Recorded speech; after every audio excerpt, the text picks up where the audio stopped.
Welcome back, everybody, to the CJ Bushido YouTube channel. Today's a little bit of a special video. We're going to do a little bit of content that I've been wanting to do for quite some time, and finally I've gotten around to getting recording in. First off, I'm still recovering from a bit of a cold, so my throat's a little bit scratchy, and if I have to mute my mic for a few seconds and have a cough, I really do apologize. But this is right now is like the only time I could really record this in the coming days. So it has to be now or it's going to be very, very delayed. I've already pushed this video off for 1.5 weeks. But yeah, anyhow, let's get this show on the road. So this is going to be the state of the meta video for September 2025. What on earth is that? So basically, there's the German GM in October in Hamburg coming up. And it's not just a Grandmasters tournament where a model is on the line. The winner can design their own model, which is kind of just the best prize in wargaming. Not only that, there are 64 players signed up to this event with 2 people on the waiting list right now.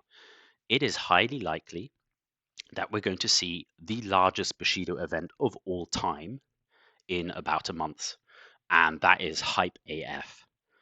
From many other types of war games or strategy games or computer games, I've seen similar types of content where before a big tournament, a community voice will just have a quick, preview of the event. What have we been seeing in the last few months? What might we be expecting for the tournament? Any sort of predictions and yada yada. And I thought it might be a little bit of fun content to do for Bushido because I really enjoy that type of content and I really hope you do too. So what we're going to do here today, this is again, as per usual, on the CJ Bushido channel, completely unscripted, off the cuff, but I did make a presentation. Whoop-dee. We are improving, people. We're getting there. But other than the few bullet points I have on the slides, as you can see here, there is no script. We're going to take a look at a few meta lists from each faction. And we're just going to have a little chit chat. Oh, yeah, this is that list, and it has these models and cards, and it's trying to do this, and yada yada here, yada yada there. And what rough ideas and lists can we expect? Again, this is all just supposed to be a little bit of fun, not too serious, and I hope you enjoy this type of content. So first of all, we have to look at meta and its pitfalls. So what is meta and what is wrong with meta? Bushido is a complex game, and small variations in a list can have big implications. So even though a list might be 90% the same, the fact that some cards might have been added or some are missing or there's a different profile can change how the list plays entirely on the board. Again, this changes with, what scenario are we playing? What matchup am I playing? Sometimes even what player am I playing? Because people have their own play styles. And the main point I'm trying to make here is just because you have the same list that I might be presenting here or a very similar list does not mean anything I just said right now or I'm going to be saying is true because everybody does it differently. And most importantly, probably in Bushido, individual piloting skill and playstyle is crucial. You can give me the top performing list of, let's just say, Temple, I don't know, from the UK GM from June or whatever it was, and I'm not going to do very well with it. Why am I not going to do very well with it? I've never played Temple. I've played one casual game of Inari on TTS and that's it. But if you give that same list to a top Temple player, so for example Mutaz, he's going to do really, really well, as he did in that tournament, because he knows what the faction is trying to do. He knows those profiles so much better, and he just has experience playing the list many, many times. So there is a massive difference there. And also, meta is not best. And I really want to stress this point is just because people are playing a certain list does not make that list better than other lists. This is just what people have been playing, and that's what we consider meta. But it doesn't mean that this is the best list and you should be playing this. In fact, it might be entirely, reasonable to say, I am not going to pick one of these meta lists because people are expecting this. They will be better prepared for meta lists, like because of content like what we're doing right now, yeah, where we look at these lists and maybe you're not aware of what's happening in Jung, I don't know, and I show you three lists and you have oh, okay, yeah, they might be playing this and that. But it might be entirely reasonable to say, okay, I'm going to go off meta on purpose to surprise my opponent. And often that can be a very serious edge that people underestimate. Because if you make suboptimal decisions early on the game because you're not entirely sure what your opponent is doing, that might be enough to cost you a VP or even the game. So meta unequal best. This is just what we have been seeing and therefore are assuming people might take. And not only that, it might just not be the best depending on what the local meta will be. We don't know how many factions are going to be coming of each type to the tournament. We don't know what lists are going to be coming. So after the lists are locked in, that is when we're actually going to be, aware fully of what the Hamburg meta will be. And depending on whether we have time, because this will be already in the start of October, we might do a short follow-up video where we look at one or two, three very interesting lists that are very different to what we've been seeing so far. And I'm really, really hoping we do see some of these lists because I love innovation. I love new ideas. And I think there is a definite case to be made for someone to say, okay, you know what? I'm actually going to target meta lists and pick different profiles and cards on purpose to give myself an edge against those lists. All right, but that's enough of that. So next we have to go into disclaimers. I can't showcase every list. Literally, we would be here for days.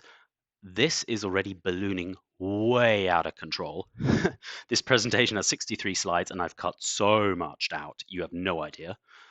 And even, again, small variations in lists can be significantly different. Like even just the addition or exclusion, of one profile can significantly change what the list looks like and feels like, and might even warrant talking about that version of the list in its own right.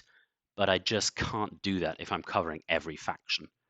So if I was doing one faction, just looking at, say, I don't know, Ryu, maybe you could look at a few variations, but I can't do that if I'm looking at the entire meta. So please bear with me. And please bear with me further. I don't have in-depth knowledge of every factional list. As you probably know, like I've just been playing Bushido for just over a year at this point. I don't own every model. I don't play every faction. There are many meta lists I have never seen.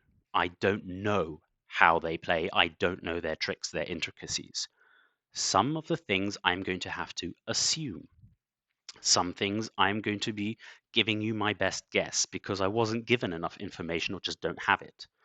Um, like, if you were to ask me what factions am I confident talking about, I would say Descension. I've played a lot of Descension recently. I'm planning on taking Descension to the German Grandmasters, and I'm kind of 99.999% sure to take it. So I think I know what's going on in Descension. The second faction I know really well, and that's that really, really outside 0.001% chance might be Shiho. I used to play a lot of Shiho. I really enjoy their play style. So I kind of know what's going on there as well. And like a little bit of cult. I've dabbled in cult.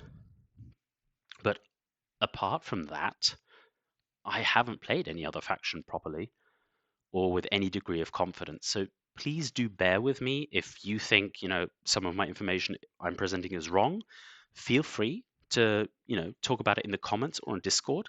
I'd love to generate more discussion about this because I think it's a topic we don't talk about that much currently.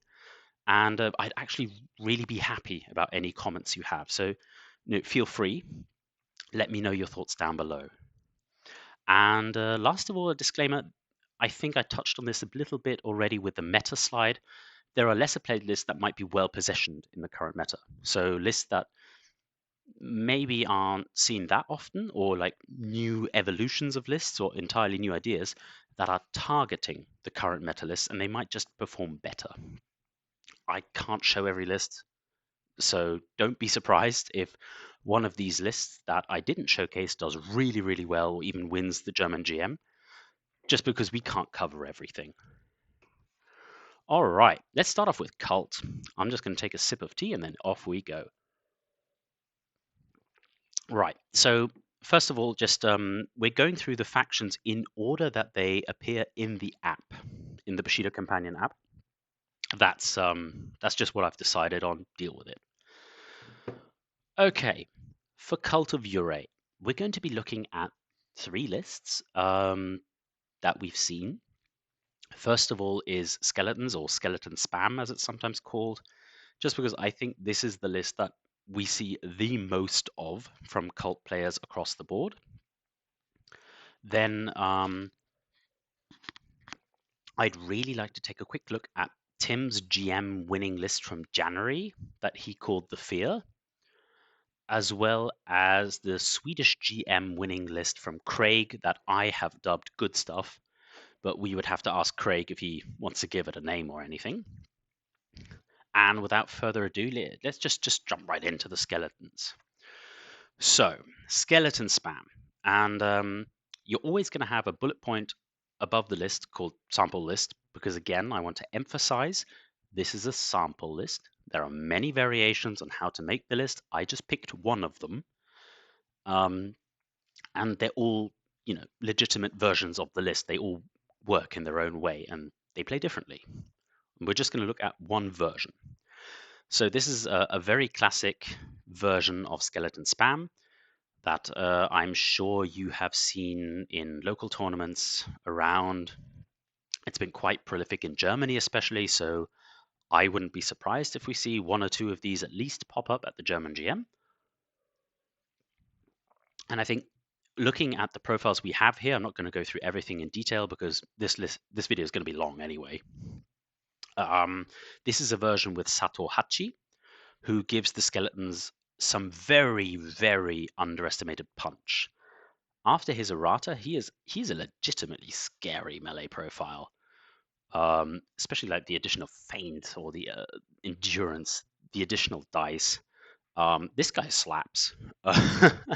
He is a scary, scary boy. And if you win the tactical role and he gets his strategy off, paired with Akuba, like he's regenerating 3 health a turn, you have to kill him in a turn, or he is back to full and ready to roll, baby. So I prefer the version with Sato Hachi over the versions without that get a few more skeletons in. Just because he has such punch and can deal with many threats just by walling them or even just straight up killing them. While, regular skeletons might just be saying, okay, I just need to waste Itsunagi's time, for example, and every activation he doesn't kill me is a win.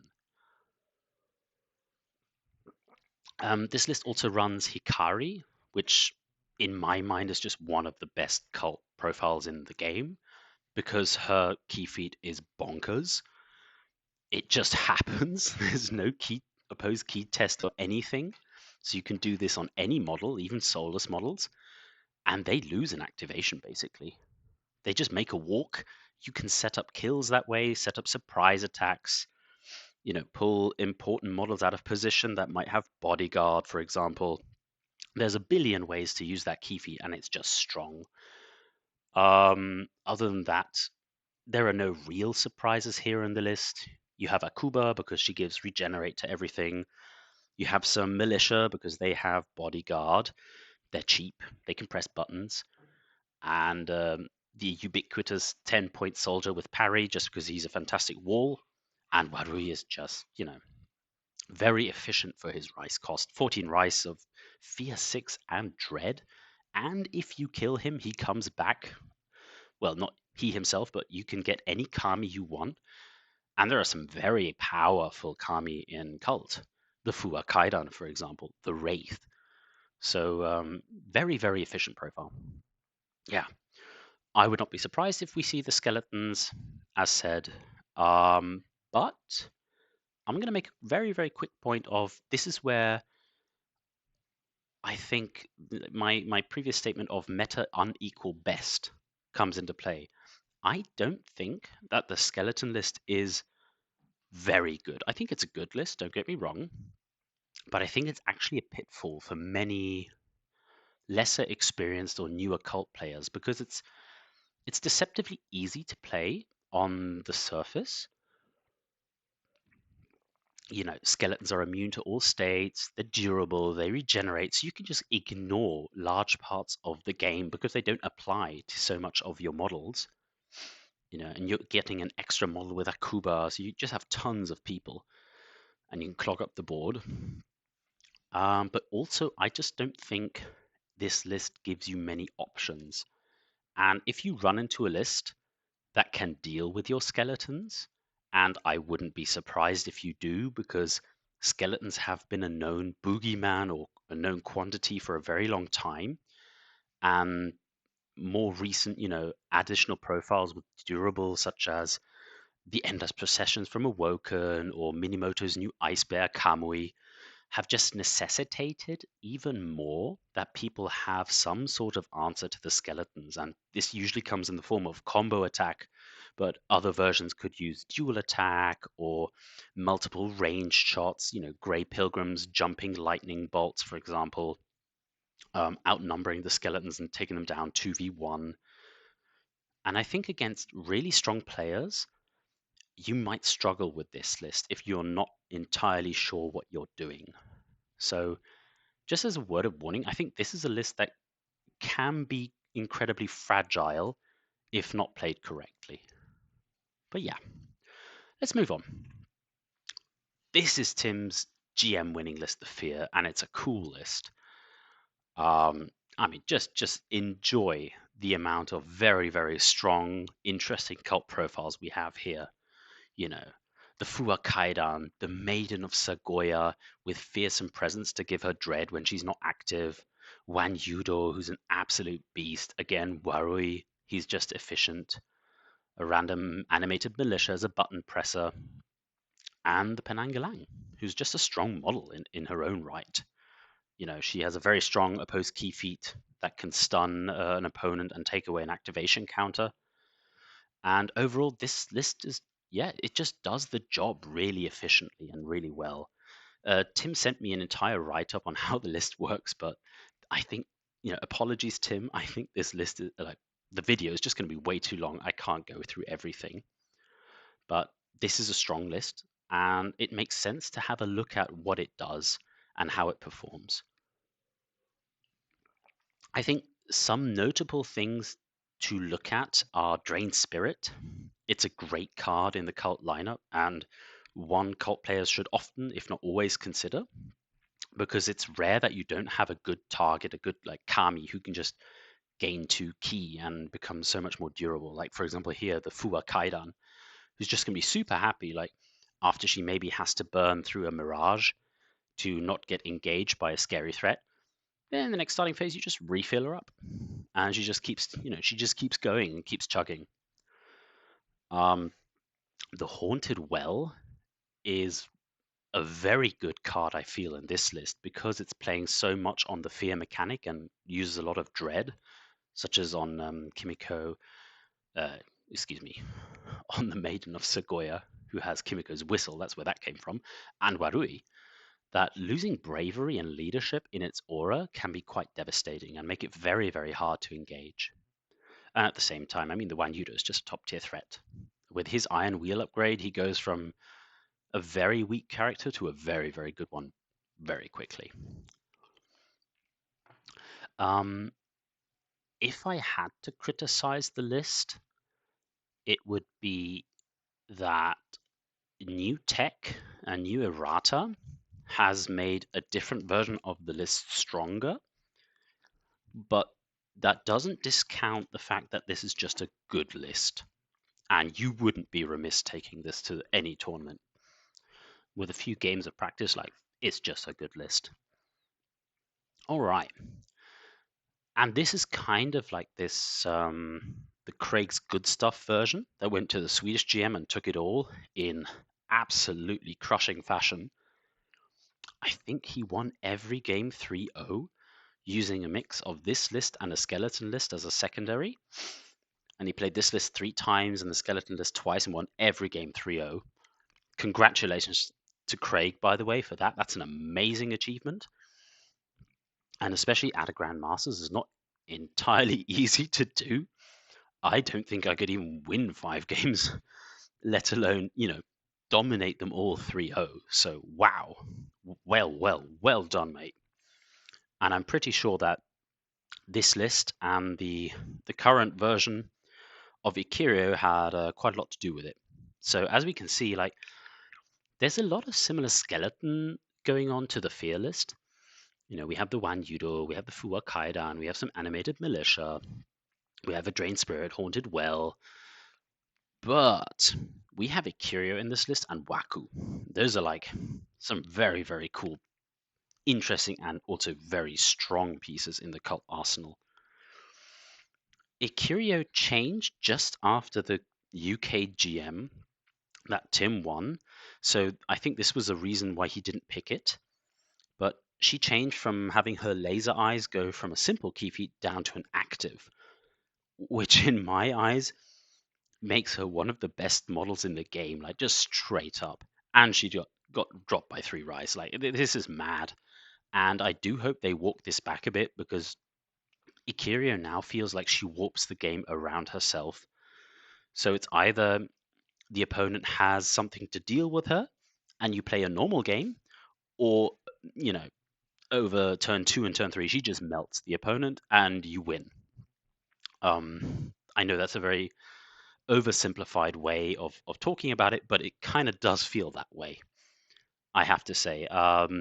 If you can't get to her and she has some bodyguards with the animated militia just standing there and waiting for you to even try, she's just going to murder you. And also the previous, advice of just walk backwards so you can't see her, so she can't laser you, kind of, in my eyes, doesn't hold true. From experience, I've had people try this against me when I played an Ikirio list in a TTS event, and this kind of just made the situation worse for my opponent, because that meant I was able to engage them with a surprise attack from behind, which, if you're not one of the very rare removable models, turns you around, and after the melee exchange, the laser is in, because now you see Ikirio, right? So I don't think that advice really holds. I think she's overtuned. She's incredible. She has won me games, solo, and for 16 rights, that's just very, very good. Yeah, and other than that, there's just this other threat of Waku the Soul Collector. And if you have never seen what he does on the table, whoo boy, strap in. So, excuse me. Not only is Waku just dangerous in his own right from his key feats, he can hand out death sentence, he can shoot fire markers, which might even be a fire 3 because it's dependent on his success level. He has 2 more interactions that are absolutely nutty. First of all, he has protected friendly. So he can sacrifice, a friendly model nearby to negate any damage roll. And if your positioning is good and you have the Fuwa Kaidan nearby within 3 inches, anytime he would take any serious damage, he just sacrifices the Fuwa Kaidan, and on her card, she comes back. If the Tsuridoro, her special piece of terrain, is on the table, she can get into contact with that. Or if there are friendly idols on the table with no opponents within 4 inches, she can spawn there again there. And if your positioning is great and you have the Tsuridoro also within range to respawn her in 3 inches, Waku is immortal. You literally can't kill him. That's that's tough to deal with. Not only that, Waku can heal, and also every time a model dies, he gains an activation counter, allowing him to deal more damage. Important note, if models die in the end phase, for example, something he shot his fire at, he will get that activation counter in the end phase. What does that mean? He can't activate in the end phase, as there is no check whether models still have activation counters, but activation counters stay on the model into the next turn, which means he'll start the next turn with more activations. That's horrifying. So I'm not surprised in the slightest that Craig did well with this list at the Swedish GM. He's a very, very strong player. I think this is his second GM win with Cult. He knows what he's doing, and this list is just a masterpiece. I couldn't pilot it at all. I have no experience with this, but if I was a Cult player, believe me, I'd be very tempted to bring this list as one of my two lists because I mean, just I can only clap in admiration and tip my non-existent hat. This is an excellent list. Well done, mate. Yikes. All right, let's move on to Ito. Ito's a faction I've never played. First disclaimer, I've only played against Ito a lot. However, most of those games have been at a very low skill level because they have been my best friend who lives in my town who only plays once every 3 months. Those have been most of my Ito games. So I'm going to have to talk from what I've seen, what games I've watched, and what my impressions were as to some of the strengths and weaknesses of the Itos. So we're going to look at two lists and then just briefly at some other ideas. Why it kind of felt to me that the defined Ito meta, quote unquote, was quite narrow. And it kind of was you play Ito Superstars, and there's a really cool list we're going to look at with Toad and Yatsumata, written by Craig. And then there's a whole smattering of other list ideas, but nothing that was like considered these are your two lists to play. All right, let's look at Ito Superstars first. This is a sample list I got from the faction guide, I believe, and it just does what it says on the tin. So the Ito Superstars list has changed a little bit because Itsunagi can no longer take Forked Tongue, which you'd often find on him, and the Vial got more expensive. It went from 2 to 4 rice. So the list has had small tweaks here and there. I mean, you can still put Vial and Itsunagi, and it's still good, don't get me wrong. But yeah, you kind of just rely on the raw hitting power of Itsunagi, Masunagi, who, with his cleave ability, and Itsunagi's Gambit can delete models straight up. Sakaguchi is just a fantastic archer, deploying snakes into base to base to annoy people, strip activations. Satoshi is a fantastic tank. And Yankee is just busted. For 10 rice, that guy slaps way harder than he should. However, do note that Yankee has one tiny little brittle problem.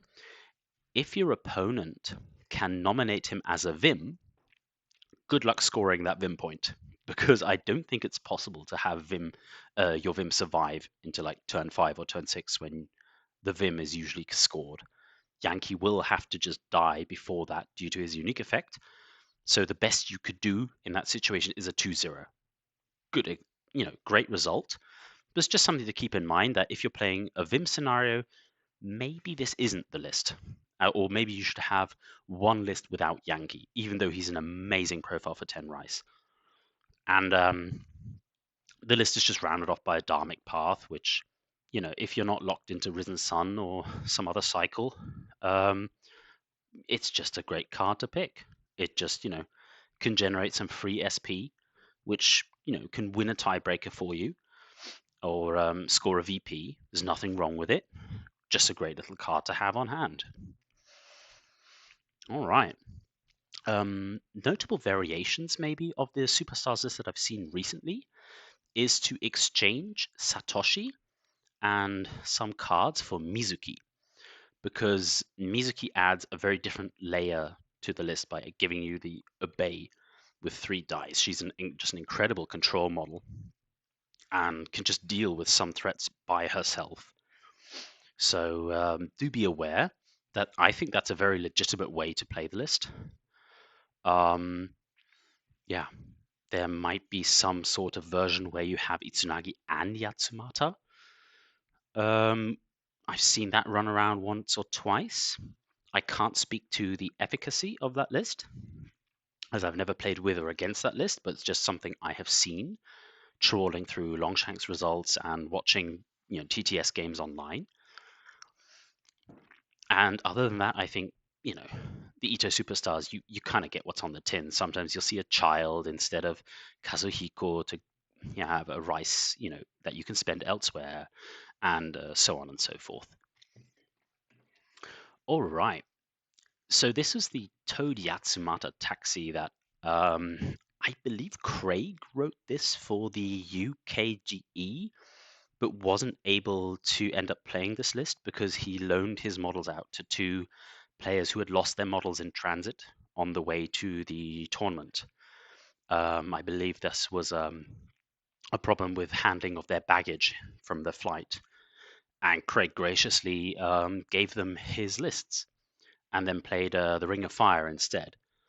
But this is a really, really cool list.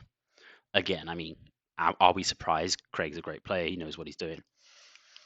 So you have Lord Toad, and he can just, transport himself forward, and incredibly tanky with Yankee again with the Wolfheart Talisman, so he can just charge whatever he wants. Yatsumata with teachings, Kappa to make the Toad faster, and Haruto with the Serpentine armor. Now, why did I call this taxi list? I myself, if I were to play this list, I would change Grace of the Kami for Year of the Risen Sun, because when the Wolfheart Talisman wins, we're locked into Risen Sun anyway, and you could even gobble up Yatsumata turn 1, have Lord Toad transport him forward 12 inches with his Kappa intangible movement, and then spit out Yatsumata in the end phase, very, very close to your opponent's backline, ready to wreak some rampage and havoc. So that's a very, very cool idea. No idea how good it is, but boy, is it funny. Yeah, and this is a very, very different and interesting way, I think, to play Ito. So I wouldn't be surprised at all if we see something like this. I think Yatsumata's value has gone up exponentially with the rise of the Awoken faction, as well as models like Ikiryo, who can't do their shenanigans against soulless models, and then Yatsumata just shines and stands tall, as does Lord Toad, because they're just immune to all of that BS and can just do what you need them to do. So this is just a good list in general. Then there are other ideas that I've seen. So again, like talking about Awoken and Ikiryo, in general, I feel many people like to have a second list with a lot of soulless models. One of the easy ways to get there is just go themeless and add in some Ronin. Because, well, Master Bat and Lord Toad exist, and those are two aggressively costed and very strong soulless models. Master Bat's an incredible scenario runner for 13 Rice and is a decent fighter. Got combo attack, bleed, can charge you from an absolute country mile away if he boosts his movement. Like a 16, 18-inch charge is not a problem for him. Toad is an amazing model in a zone scenario when he gobbles up an opponent and spits them out of the zone at the end of the phase. Just very tough to deal with. I mean, if you kind of just have to deal 7 damage in one hit, or you're not getting rid of him. Very cool. Then the aforementioned Vial on Itsunagi is still a thing. So there is a list where through channeling to Itsunagi, as well as using the Vial, you can get him up to movement 10 in turn 1 and have him charge 20 inches across the board. And if you've seen Itsunagi's profile, you know that's scary. Nobody wants to face Itsunagi charging in at you, especially if you're like exhausted and maybe even run and you're down 2 dice. No, that's not a good idea. And then, even after that, Itsunagi's no slouch. He can kind of take care of himself, being Indomitable 1 and having 4 dice. He can get lightning reflexes. He is now, it's now possible to surprise him because no forked tongue. So he has to be careful about that. But other than that, you know, it's not entirely likely that you'll even lose him, charging him into most, normal lists. He can kind of just hang out, survive, and be ready to fight in turn 2, even outnumbered. Not really a problem for him because he can just try and sidestep out and then choose his engagements. Another cool list concept I've seen, I think this is from Mech Mage from North America, who was playing this on TTS, was using Nanako, one of the newer releases from Ito that we haven't seen too much of yet. Many people consider her to be expensive, but she's surprisingly effective. It's hard to get her below 3 dice because of her unique effect. I'm not even sure under what circumstances you can really do that. And she has some good key feats. And he made a very interesting, I think it was a 5-model list, which was just incredibly resilient and flexible into many different types of opponents. I thought this was a cool idea.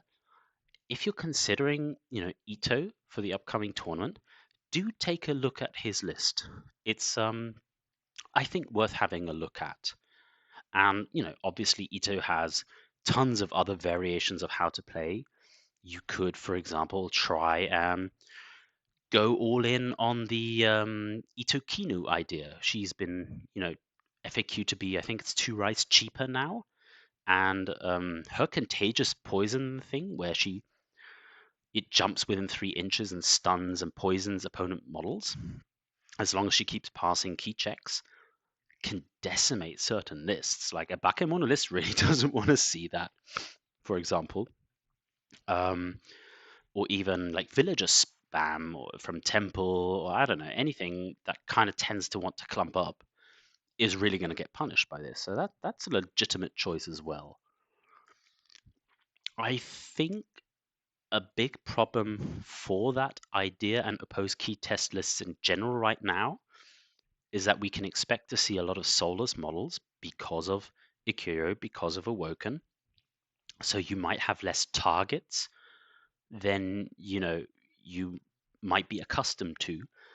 But that's not necessarily a problem, because if you have one list that is very, very strong with opposed key tests, you might scare your opponent into picking their soulless list, and then you just pick your other list and have a decent game, right? So there is definitely an argument to say that even into a heavy soulless environment, I'm going to bring an opposed key test list just to mess with my opponent and maybe force them off their main game plan. So keep that in mind. I think that's a valid idea. All right, let's move on to Jung. Um, I didn't get a lot of feedback from the Discord, I have to admit. So I kind of just looked at the faction guide and recent event results from Jung, and this is what I basically was spit out back at me. So recently in the Russian Masters, a grilled eel list, and we're going to look at that, went undefeated and won the event, which is why I added that. His second list was Taiho Bombardment, and also in the Jung guide, Mutaz gives it a glowing review and says it's a very, very strong list in Jung. And then there's about a billion other lists you could make, and I just chose Queen of the Crabs because I like the list. Deal with it. If you disagree with me, please do, comment down below. And next time when I ask for lists, just tell me what you would have liked to see.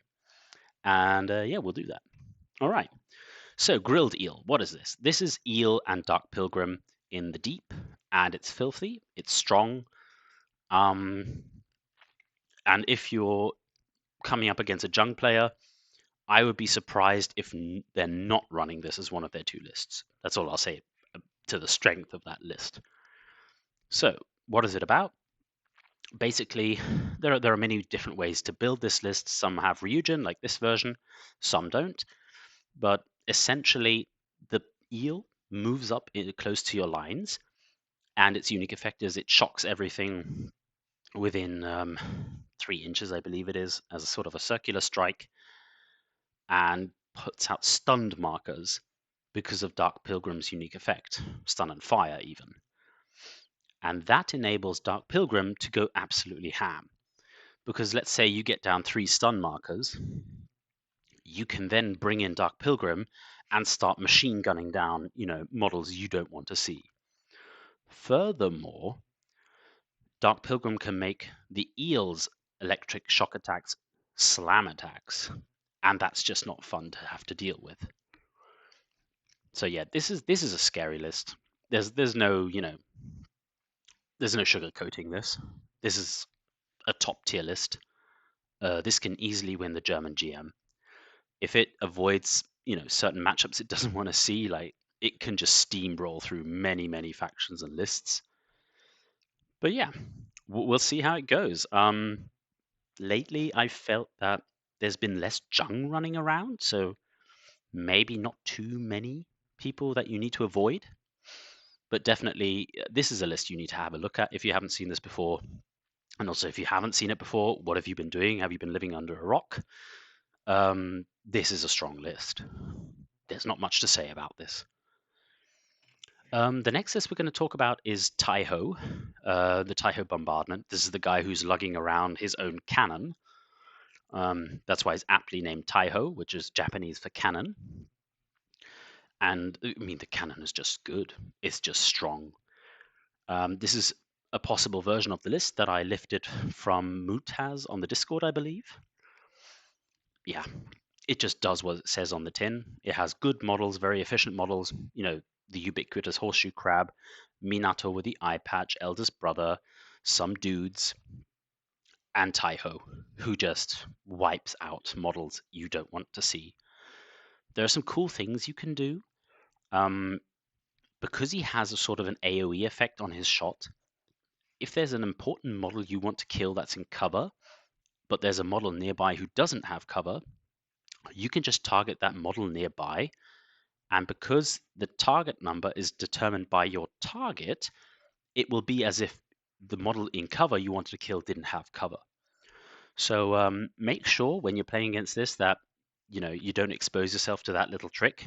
Keep models in cover and don't have models exposed nearby. Other than that, I mean, kill him quick and you'll be fine. After that, it's just some pirates you need to fight and you'll be okay. But this is, again, a very strong list. And again, I wouldn't be surprised at all to see this, especially paired with the first list we just saw. All right. The third list that I saw, and I've just noticed I didn't write in the title of the slide, which was Queen of the Crabs from the Jung faction guide. It's just a list I thought looked good. There are about 6, good lists you can bring. There's a list with Ryujin and Kani-chan and Kani-kun for zones, for example. This list, there's a billion good Jung lists. And yeah, I like this list a lot because Jung Mari is cool, and with the taunt upgrade, she makes your model aggressive, and then the other models just run you down and kill you. And it's incredibly mobile with double kamikaze because Kani-chan and Kani-kun get real quick when you kamikaze them. So this can be surprising list to deal with. Teemo is just annoying. I think just about as annoying as his League of Legends counterpart is, and I'm assuming that's where the inspiration comes from, where he can put out some very nasty, debilitating debuffs such as Blind or Berserk. And a well-timed Berserk can really mess up your plans, as we all know. Yeah, just a solid list. Nothing much to see here. I think, sadly, that the first two lists kind of just edge out most other lists, but maybe there's a specific combination in mind that you want to deal with, or there's a certain matchup as a Jung player that you're not comfortable with, and then yeah, you might see one of the other lists. All right, but I think for Jung, there's not too much to say. I've never played Jung. I've only played into them a few times. Played against the Eel list, which is horrifying, and I narrowly escaped defeat. Probably shouldn't have. I got very, very lucky. Yeah. Ugh, Eel. All right, Minimoto. Okay. Excuse me for a second. All right, cough over. Minimoto. Oh boy. They are very scary to face when you haven't got a lot of experience in the game of Bushido. And even at the higher levels, they still hurt. Strong faction, very, very cool. Incredible visuals. We all love it. And let's have a look at some of their lists. First of all, I think we're going to have a look at the ubiquitous Finest Steel list. There's obviously a million different ways you can make that. Then there's sort of a themeless list with Ronin, which I think answers some of the questions that the current meta asks. And I also wanted to give a shout out to Derpy Wolf, who recently won the US Masters with a very, very interesting Minimoto list that's slightly offbeat. And really wanted to showcase it, so that's why it's the third list. All right, but without further ado, I mean, let's look at Finest Steel. This is a version of Finest Steel. You know, again, there are many versions of doing this. I think the most notable version that you won't see here is using Yuyokuma. I chose to not use or include a Yuyokuma list, but instead to just mention it because I personally would not feel comfortable playing a 25 rice aloof model. But I do recognize that in zones, aloof don't care, as well as Yuyakuma's just a threat. And there are many lists that just can't deal with him. And if you can't slow him down properly and give him, strip his activations in, less meaningful ways, he might just crush through your lines. But I think overall, what nobody would be surprised to see is Koyama and Ryo in basically every list. They're just really, really efficient. I think most Minimoto players have just accepted that this is the start to 99% of Finest Steel lists. We see Kimiko in most lists now. Machiko brings in a fantastic range threat option. And this list, instead of Yuyokuma, has instead gone for Odamu, who's kind of similar in a way of just this absolute melee threat that is super hard to deal with. Not many models really want to go toe to toe with him. And Kamui, because Kamui cheap and Kamui good. Yeah, just a scratch because my god, Finest Steel giving everybody durable for the first damage wasn't enough. Just makes them super, super tanky. And before you haven't broken through the theme bonus, it's always scary fighting Minimoto because, well, they're comfortable knowing they have durable and they might just go all attack. And you're going to have to think about that and deal with it. So I hope you have a little bit of a ranged option just to ping off one damage and break through that. But even after that, this is just Minimoto are well known for being super, super stable, very tanky, tough to deal with and remove. And especially in a zone scenario, wow, they are scary to deal with. I mean, well played Minimoto who get their positioning right. It's tough to beat them.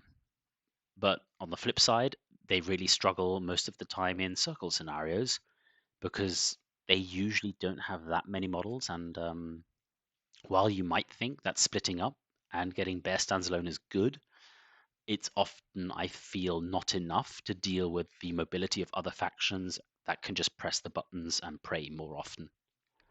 Yeah.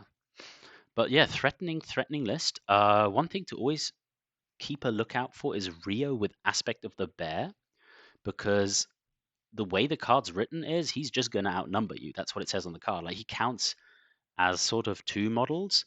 This also is true for pass tokens, by the way.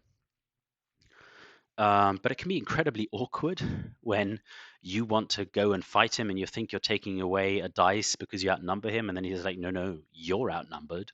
We both lose a dice, for example. It can be very frustrating to deal with. And if you let him activate and he gets his cleave off, it's going to hurt. Yeah, terrifying. I don't want to fight Minimoto this tournament. I'll be very honest with you. It's a rough matchup. It's just a slog. They scare me. Then here's a version of a themeless list with some Ronin thrown in. So we have our usual suspects of Koyama and Ryo. And oh look, Koyama Ryo has aspect of the bear. And on top of that, there's some cool tech here with Kajiya and some Kamis of the Evening Flame, and he can buff them, and yeah, they can hurt. Master Bat, who's just very mobile, as we already talked about, very, very good at scoring scenarios. And Grey Pilgrim again, who has Movement 5, Cloud Walk.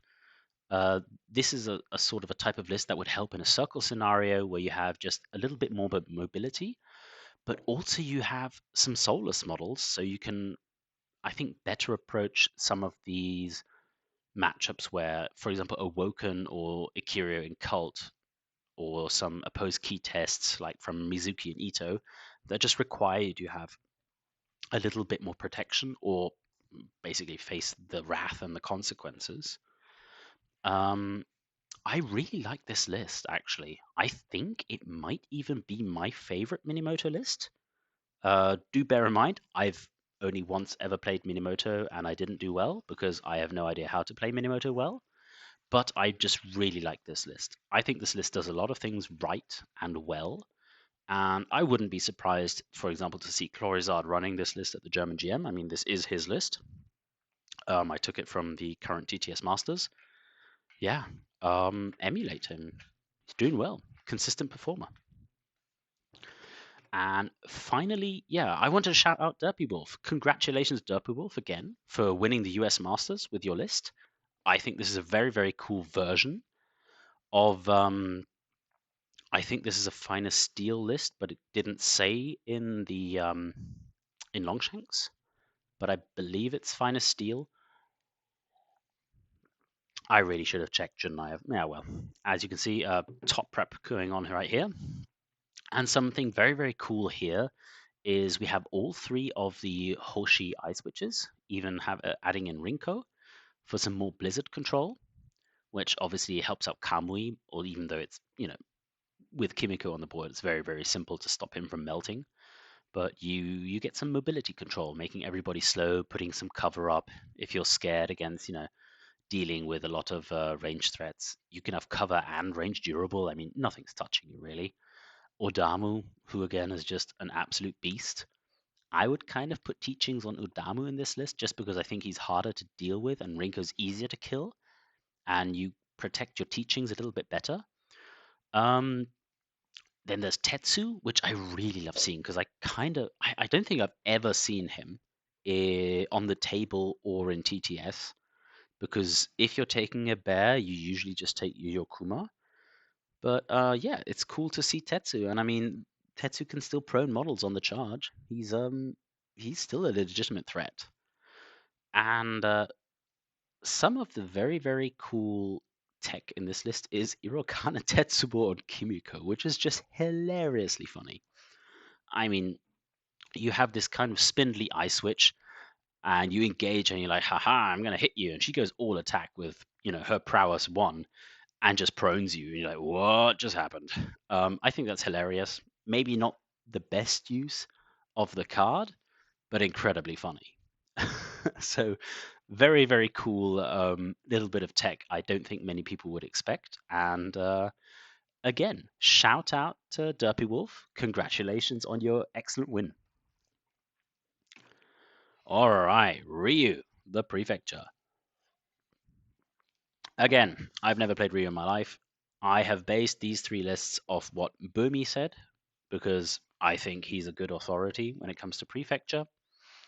And he basically said, The top 3 lists now, after the order nerf, are going to be, in no particular order, Hagane Bomb, Passing the Night with Hida, and the Ryu gun line. He also mentioned a Mizuchi list, but we're going to talk about it during the lists here. So let's just get right into it. I mean, Hagane Bomb, we've all seen what this does. I took this version of the list from the faction guide, and it hurts. I mean, you're going to have Hagane with 3 activations after she's been ordered, and Banzai with Vial, she quick, she gonna hurt. You know, the other 2 models that are probably getting more activations are Genji and Kumiko, and they're all excellent, excellent samurai. AG to inspire people. Um, it's a scary list. They have tons of pass tokens to wait you out and then just give you a good old slap, either in turn 1 or turn 2, depending on how aggressively or conservatively you moved up. This is, in my opinion, the strongest Ryu list right now. I would also consider it the most boring Ryu list. But hey, I'm a known Ryu hater. Don't listen to me. um, yeah, it's just straight up efficient. I mean, I think you can give this to almost anybody, and they'll do well with it, just because the plan is so simple. It's wait, buff, bonk, and I don't think you honestly care too much about your opponent. The plan is the same. Pass token, pass token, pass token, pass token, buff up with idolize, with order, bonk. It works, right? And you even have a preordain, so you can cover your bases a bit. Every time you roll like a 1 or a 2 on a preordain in a Ryu list, you're really jumping for joy, because that just dictates the way your opponent has to, allocate their defense dice. I think at that point, until you've used your 1 or 2, rolling just 1 defense dice is asking for a model to die. And that means you're going to have less incoming damage because they're rolling more defense dice, so you can be more aggressive in turn, and that just lets this list do what it wants to do. And rolling a 5 or a 6 on a preordain is never bad either. You can either then reliably have 1 dice in defense and just say, yep, I got a 5, I'll survive, good enough, and here are my other dice in attack. And sometimes you can even just do a cheeky damage dice, plop that 6 in there and hope to one-shot a model where your opponent maybe didn't expect it. Rice for barricades for 1 rice, it's probably just the single most efficient rice you can spend. Yeah, this is a simple, good, strong list. Enough said. Moving on. Passing the Night Hida. Hoo boy. I dislike this list. Oh boy, I dislike this list. And I don't think I'm alone with this. Hida is obnoxious. Why? Because adding in Tama into the list makes him even worse. And what he does is just he adds a melee dice or a range dice to every model within 6 inches, and that's just insane. And he can do that multiple times around with the virtue effect, for example. Oh boy. So, what I really dislike about this, I think he does a cool model, is that you can just not play him with all the shamed samurai as was intended. But you just take in any random good samurai, and oh look, Kumiko and Hagane again, and even Akio. So you kind of just see the same people, and they get buffed, and they get an order, and they just go hit you and hurt you, and you are sad. And it's just so hard to deal with this type of list in many cases, because they just have too many dice, and it's really tough to kill them. There are weaknesses to this list, however, and you kind of just have to try and pull them apart if you can, to make it hard for Hida to get everybody in his aura. Maybe then you can pick off a model that hasn't been buffed. Hida himself is very vulnerable. If he hasn't been buffed up to like 4 dice from his own effect, he's a very underwhelming fighter and just can go down quite quickly. However, I mean, If you know what you're doing, you shouldn't lose him too early. You also, again, have a preordain to kind of hedge your bets. If you roll a high number like a 6, I mean, I'd probably keep it there for a good while just to say Hida has a 6 in defense. What you gonna do? But overall, this list kind of plays very similar to the first list we saw, where it's just efficient samurai getting buffed, and then they hit you. I really like the inclusion of Sadao in the list. Overall, I think he's one of the more interesting Ryu profiles because he adds some very, very cool movement tech with his place, and the two-man rule is just impressively good, especially if you have models like Kumiko in the list who have coordinated attack and just go absolutely nuts. He has a pistol that can be very, very powerful and, not to be underestimated at all.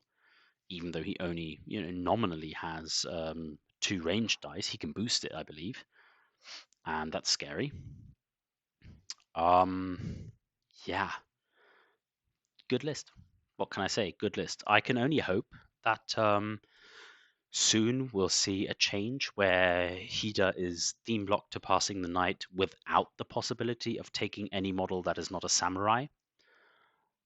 Sorry, a shamed samurai, so that he doesn't have access to, the usual suspects. Because due to the theme bonuses, before they get a shame token, they're just buffed for free, and I think that's silly. Um, I believe it's just an oversight and will get fixed in January. The devs are aware, and they're very good and responsive about these things. So I wouldn't be too surprised if this is like the last GM we see where this is possible. Maybe depending on timing, the UK GM in the end of January might still allow this, but after that, the specter of doom should be over.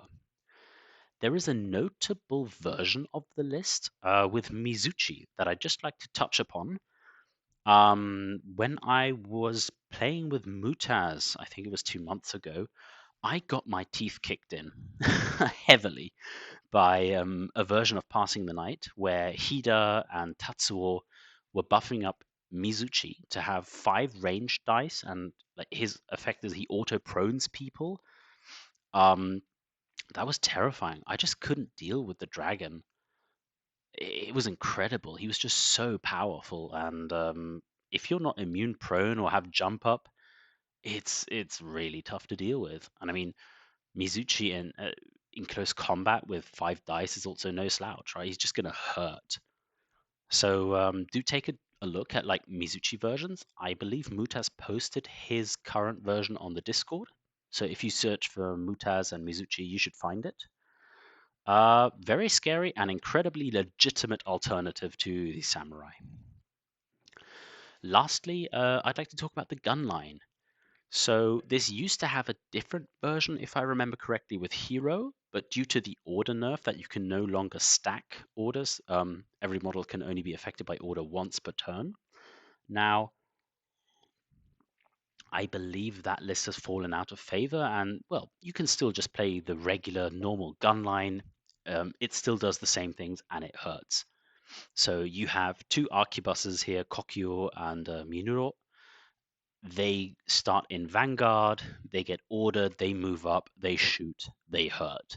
There's rank fire drill to do the whole thing again, and it is notable that they can just touch a model on the deployment edge in the baseline deployment on the other side of the board very early on and just delete it. The signal flag is terrifying. -2 range defense. Oh boy. So careful with your positioning and good luck. I hope you have some sort of answer because many lists don't. And I really like this as a second list to one of the 2 lists above, just to give your opponent a real headache and sort of play into the list chicken idea. What list are you going to bring? And therefore, what list do they have to bring? Because the list, like the threat vectors between this gun line and one of the samurai lists that we just looked at is so different and requires such, different tools. Excuse me, the door. I'll be right back. All right, sorry. Um, yeah, the threat vectors are just so different and require such different tools to deal with that I think you have a very, very strong game of list chicken going on here. Again, I'm not an expert on Ryu. Go ask Boomy. He can tell you more. But yeah, these are just strong lists, and I would not be surprised at all if Ryu does well this tournament. All right. Next we have Savage Wave. Savage Wave is so cool. So Savage Wave has been struggling a lot recently, but I think some of the newer list ideas and the new Ring of Fire box are going to help quite a bit. And I'm also doing, as you might see, a little bit of heresy here. The three lists we're going to look at don't have a single Oni in them. I apologize profusely, but I personally believe that the Oni currently are not in a great spot. You just have too few models, and if their activations are stripped in like not really meaningful ways, I feel they can really struggle in many scenarios, and even just to kill more random models.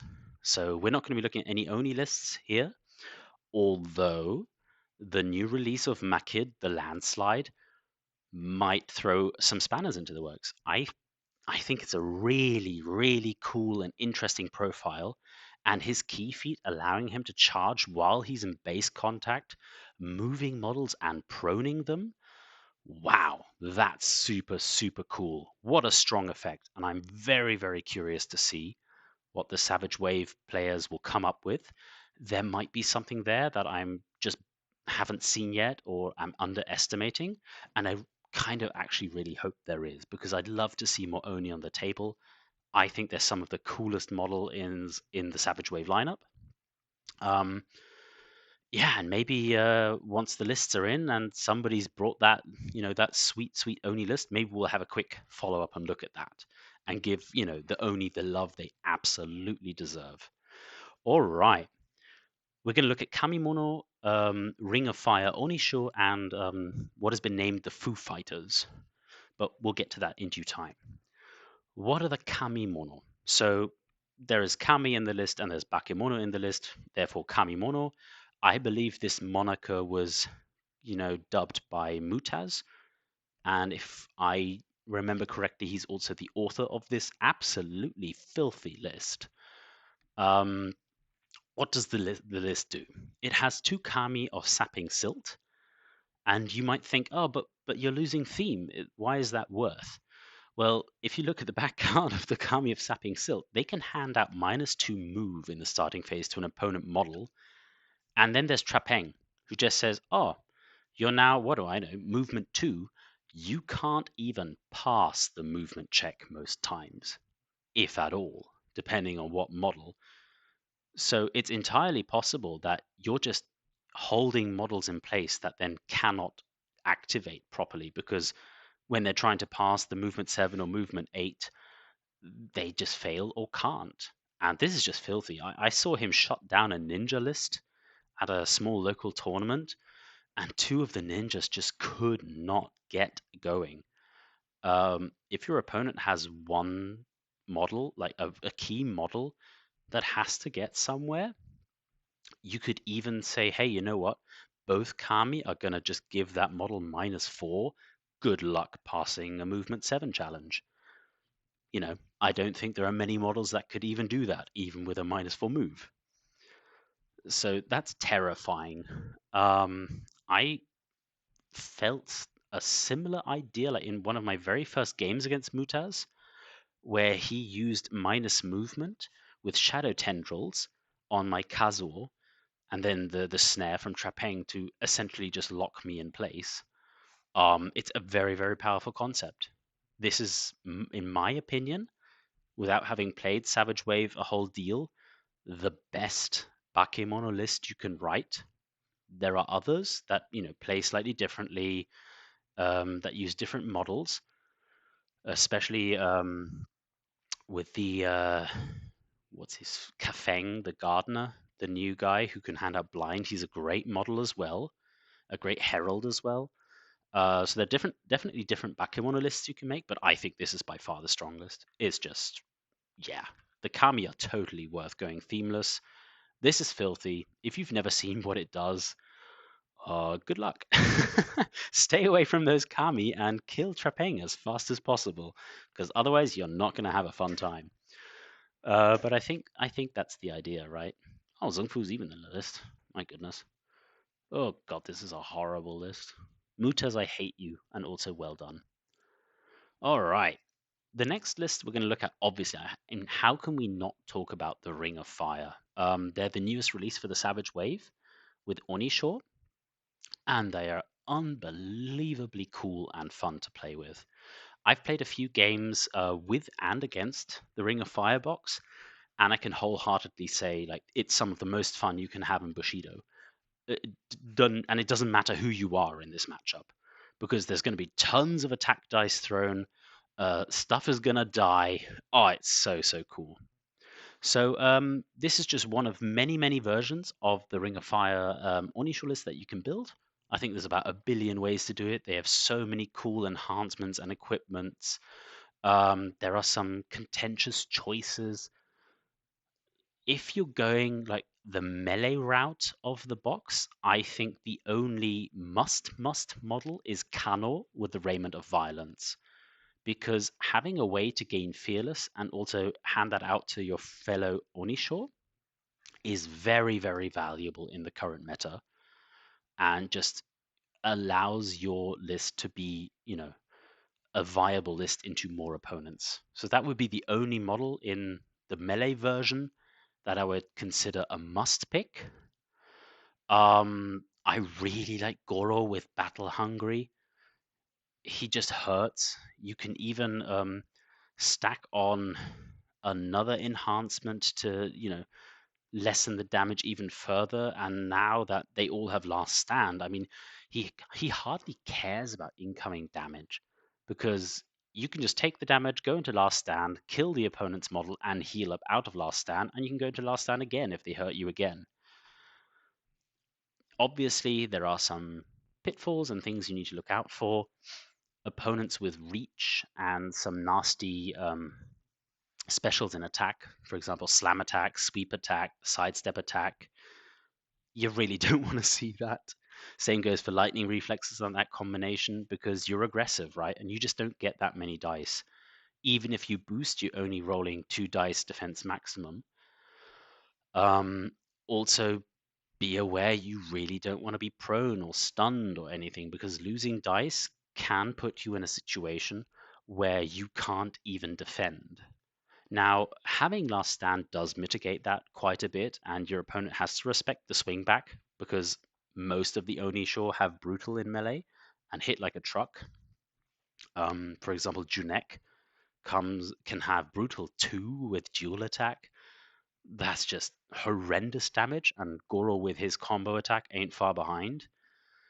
Yase, can buff models, give them an extra dice.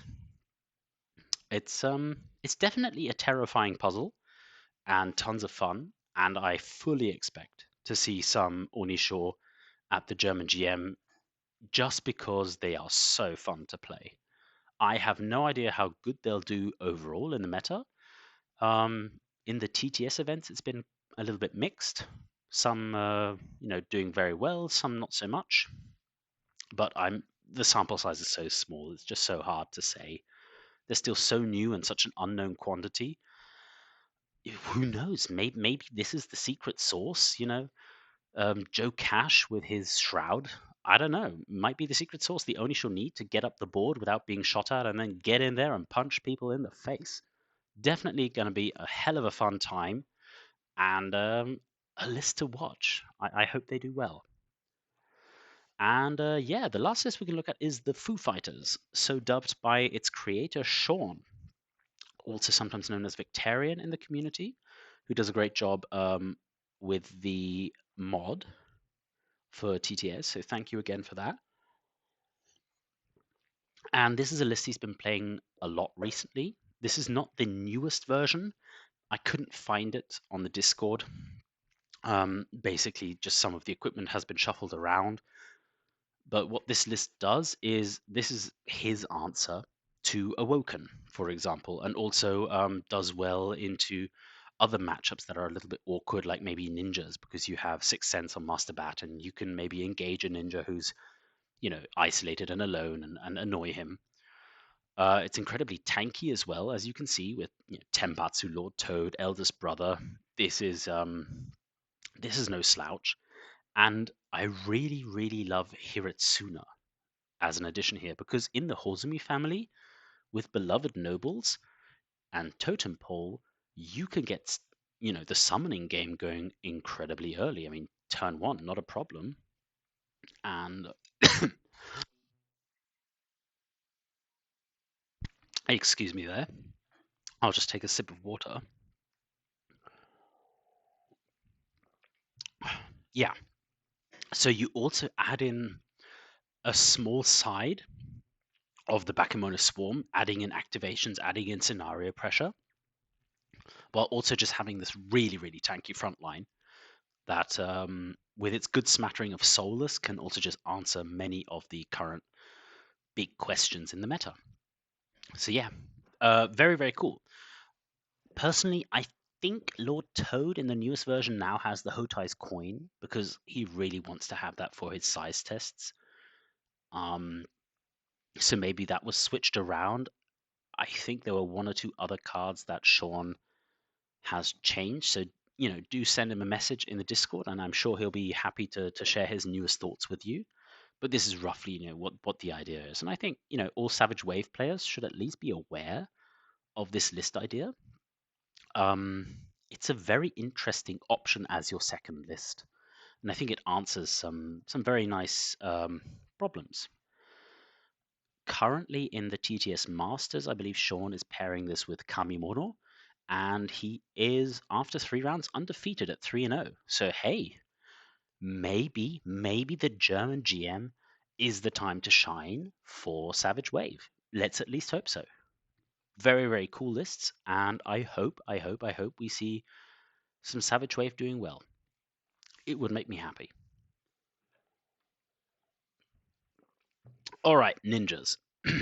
Disclaimer, I know nothing about ninjas. I played one game with ninjas, fumbled around basically in the dark, completely helpless, not really understanding their mechanics. They are beyond me, but I recognize that a good ninja player is a top tier threat. I mean, big surprise, Jonathan won the recent Grand Masters with the ninjas. Again, hats off to you, sir, because that is not an easy thing to do. Well played, sir. And I hope this gives hope to all the ninja players that have been struggling with ninjas. It's such a high skill faction. I mean, you really need to know your stuff. And I was actually playing my ninjas game against Jonathan because I couldn't resist it. I thought it was funny. And he was pointing out mistakes I was making almost every activation, like small nuanced things of you could position maybe 0.2 inches further over there to better exploit this mechanic. And I think that was the first moment where I got a real appreciation for how hard it is to play ninjas properly. So TLDR, ninja's good, but hard to play. Super rewarding though, and a ton of fun. So do give it a go. All right, we're going to look at 3 lists today that I just asked the Discord and said, I have no clue what are good ninja lists, and this is what I was given. So Flex 5, Skirmish Mission with the intangibles, and House Bleeding Moon Dawn Raid. And if I understand correctly, the idea is you pair the House Bleeding Moon Dawn Raid with one of the other two. And I believe the current consensus of the top ninja players, such as Jonathan and also Mutaz, is Flex 5 and House Bleeding Moon Dawn Raid, and off you go. All right. So, Flex 5, what is this? Well, as you can see, this is 5 models. Neko, Rin, Phantom Inspector, and Biku, with some smoke bombs and herbal remedy, and Skirmish Mission, which does allow you some flexibility to add in 2 enhancement cards into the warband or terrain, for free. So you can kind of tailor your list a little bit to what you're facing. And I believe this is also where the name Flex comes from, because this is just a very flexible list. It does a ton. Um, this is a strong list. You have the twins to do their, position swapping shenanigans, so you can get in on an opponent very early on if they're not aware, and maybe they've run and exhausted down to one dice, and one of the twins runs up twice, switches positions, goes back into the deployment zone, and the other twin goes forward and hits you. Um, at the same time, you have Neko threatening a massive charge with Banzai and Auto Surprise if she's in cover, and that's, trivial to do if you know what you're doing as a ninja player. It doesn't even matter what the terrain is because you can force it with a smoke bomb. And yeah, this can legitimately just knock you out of the game in turn one if you're not careful, or threaten to really, really maul you badly in turn two. Great list, scary stuff, and I'm not surprised that Muta's recently won the German Masters, I believe, only playing this list. And yeah, Jonathan did well at the UK GE, I believe, also running this list and House Bleeding Moon. So yeah, good players can get a lot out of this list. Very, very terrifying, but nothing, too special going on. Um, and I only base this on all of the silliness that ninjas can do. But strong list. Then maybe a different way to approach some of the problems you need to face in the meta is going more all in on intangible and soulless models. So you have Ghost, Phantom, and Spectre to, with their soulless and their extra activations and switching to maneuver around the board and take out problem models. It feels to me often that Ghost, Phantom, and Spectre are not given the respect they deserve as actual melee profiles because, oh, they're only 3 dice. Yeah, that's true, but have you seen what's printed on their cards? And also, it's very possible that they might be surprising you. And then the dice can change and the maths can change very quickly. So they hurt. Wakaba is an amazing, amazing model who can auto surprise, be mostly, untouchable with her unique effect, requiring the opponent to have a key 3 stat before they can even attempt to break her disguise. So she's very, very strong. You can just slap her in a zone, and if the opponent can't deal with her, well, there's your model in the zone. Or it's hard to stop her going for an opponent's idol and praying there, or even turning it, depending on what the scenario needs. And Biku is just a good model. An alternative version of this list, instead of Biku, runs Kiyozumi Kicho with Accepted into the Shadow to double down on the soulless and intangible idea. But I personally would prefer Biku because I think she's just a better ninja. I think she's amazing. Um, and with Kicho, I think there's a lot of allure to try and utilize her unique effect or her starting activation ability that if she kills a model, she gains an activation back. But I just don't think she is gonna ever pull that off too many times to just, justify not taking Biku and getting a great ninja who has very, very strong range threat. Yeah, great list. Not really much to talk about, and you kind of just pick either Flex 5 or this one, and you pair it with House Bleeding Moon.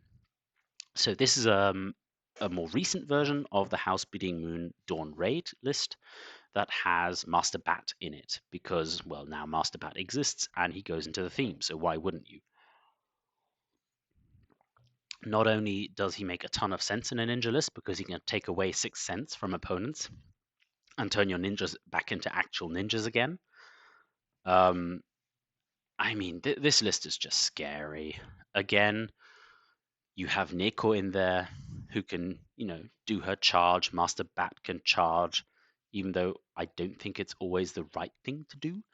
And at the same time, you get a scout move with Dawn Raid on your 3 big ninjas who just, move up into position, take the board turn 1 and say, come at me, let's fight.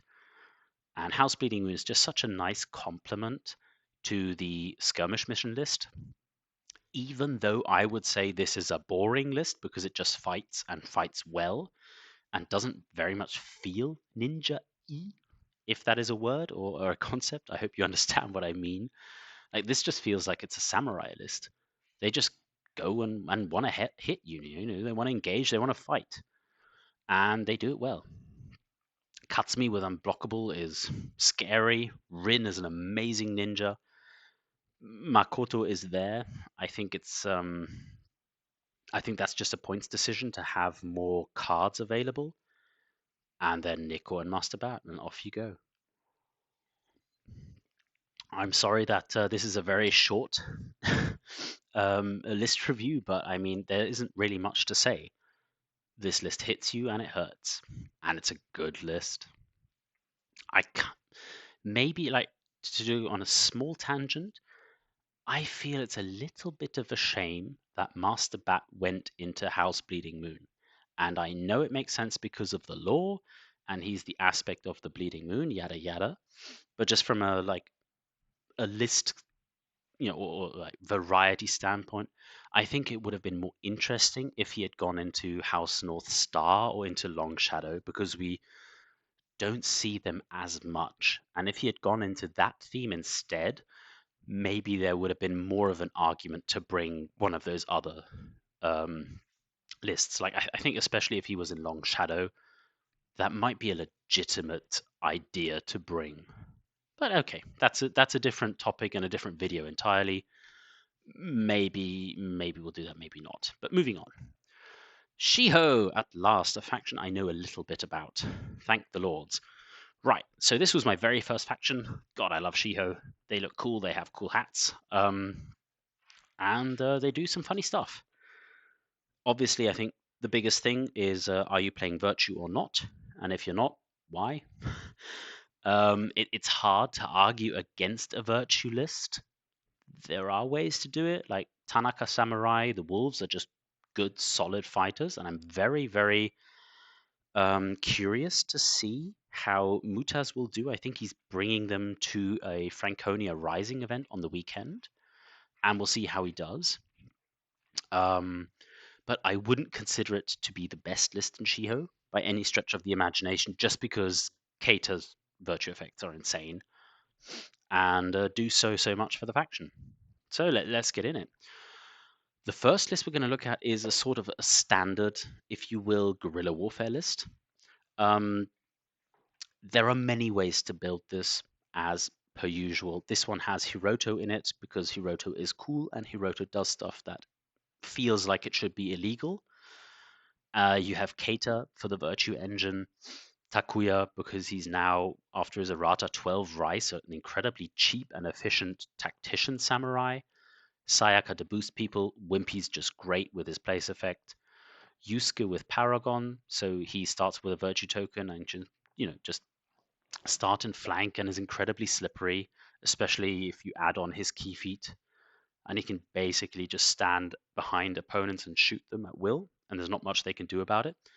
And Yoshitaka to double down on the Virtue, to hand out more buffs, and occasionally, melee buff with his Virtue effect, even though I don't think it's the best use. Like, I prefer using his Virtue effect to boost your movement, for example, or maybe your key stat if you really, really need it. But he adds some nice flexibility into the Shiho lineup. So you could run this list without Hiroto, for example. There is a very legitimate idea of taking one of the wolves from the Tanaka clan and sticking Distaff Wolf on them. For example, Nobuko is a popular option that we saw a lot, especially towards the earlier months of the year, because she's an efficient samurai. She's exactly, the rice cost you need to give all of your models the Distaff Wolf boost bonus so that they're all boosting cheaper. And that paired with the guerrilla warfare once per game effect, that one turn you boost for 1 rice cheaper as well meant 1 turn in the game you could boost for 1, and basically your entire list turned into melee 4 superstars, and you try to knock out your opponent in that turn. Now, a different version of guerrilla warfare still tries to do that, but has quite a different flavor, and we'll look at that now. And that's the Turbo Casual list. So here we have Casual with Distaff Wolf, so he's available in guerrilla warfare, and he allows all the other samurai to buff cheaper. Again, I mean, the skeleton is very, very similar. Keita, Yoshitaka, and Sayaka. There is Misaki as a different choice of archer. This is kind of just flavor. Some people prefer Yusuke, some people prefer Misaki, some like to bring both. And the main deal basically here is just Kazuo. He's an incredible profile. I mean, just reading through him, he has like every keyword under the sun. Feels a little bit like Ito Itsunagi. He's got like 15 abilities. Incredible key feats. His intercept key feat, allowing you to, protect your softer samurai, and forcing people to engage a tireless melee monster, is a very strong effect. Of course, the downside being you have to bunch up a little bit more if you really want to use it. But yeah, this is a great list, but it has some downsides and some weaknesses. So I personally would not play this list because I feel Casual can be a bit vulnerable against everything that isn't melee. Like, he's obviously super fine in basically any melee matchup in the game. There's very few models he is afraid of. Maybe Odamu is one of them, or Yuyokuma, but that's kind of it. But he really doesn't want to get hit with opposed key tests. He's only 2 key and can't easily boost it. He'd have to use Virtue from Yoshitaka. And it's just hard to protect him. And if he gets controlled, like, oh boy, that's like a third of your list. That's not on the table doing, what you need it to do until that control marker falls off again. And I'm just scared that that would happen, which is why if I bring one of the expensive guys, I would want to bring Hiroto because you have a native key stat of 3. But maybe I'm just a wuss. Maybe I'm just too much of a scaredy cat to play him. So yeah, your mileage may vary. Strong list. If your opponent basically can't deal with Kazuo, he is going to slowly slice through them. And the rest of the list just does guerrilla warfare things. It's a good list. Good list. And the last list in Shiho we're going to look at in this video is the Black Eagles Coalition, often shortened down to BEC. So what's going on here? We see a lot of the, usual suspects with Keita because Virtue is incredible. Takuya with Paragon, Wimpy, and Sayaka. These are just good models. And you add in Master Bat, Ancestor Spirit, and we're going to talk about that model because, my god, that you don't see a lot of him. Grey Pilgrim with Spark of Life and Second Chance. Okay, what's going on here? This list is a brainchild of Aiku, and he's been having really good success with this list. Hats off to him. I think this is a great find in Shiho as a sort of a great second list to the normal guerrilla warfare list that you might play. And this list has proven itself over many, many games to just be a very flexible answer to a lot of threats. You have 3 soulless models that can benefit from the Black Eagles Coalition bonus of giving them coordinated attack with your loyal samurai, who, surprise, surprise, 3 of them have parry, which means they could just stand there, take a hit, and hopefully don't take too much damage, and then one of their friends comes in and gets an extra dice and hits them back. Ancestor Spirit, I feel, is a genius pick into the current meta, because you can expect there to be so much Lord Toad running around, and then Ancestor Spirit's Sharp 2 is really relevant. Like, he also has Pierce 3, by the way. Like, he can just stab people. I don't think he gets, all the love he actually deserves. And when your stuff dies, he gets his key back. So that's kind of cool. Grey Pilgrim just makes the list super resilient. If you can keep her around, And maybe, for example, bring back Keita if he dies with Spark of Life. That's super valuable, keeping your Virtue Engine alive. She's a good model. She's fast. Maybe a little bit vulnerable without a Hotai's coin, but I mean, as long as you're aware of that, there are ways to keep her safe. This is a cool list. Definitely, if you're a Shiho player, give this a try. I really want more Shiho players to play a list like this instead of relying on, the standard guerrilla warfare and turbo Kazuo stuff that we see so much of. Um, Also, there is no sideboard here because for some reason I could just didn't write one, but you actually get a sideboard on top of this for free. 15 rice sideboard. Think about that. You can put in some very, very cool models in there. So yeah, you even have more flexibility on top. Do it, right? Just go on. Go play this list if you're a Shiho player. I think this is a cool list, and you'll have a ton of fun with it. All right, STS. Um, First off, there are 4 bullet points here, not 3. Uh, I decided for STS and for Temple that we're going to look at 4 lists because these factions are so broad.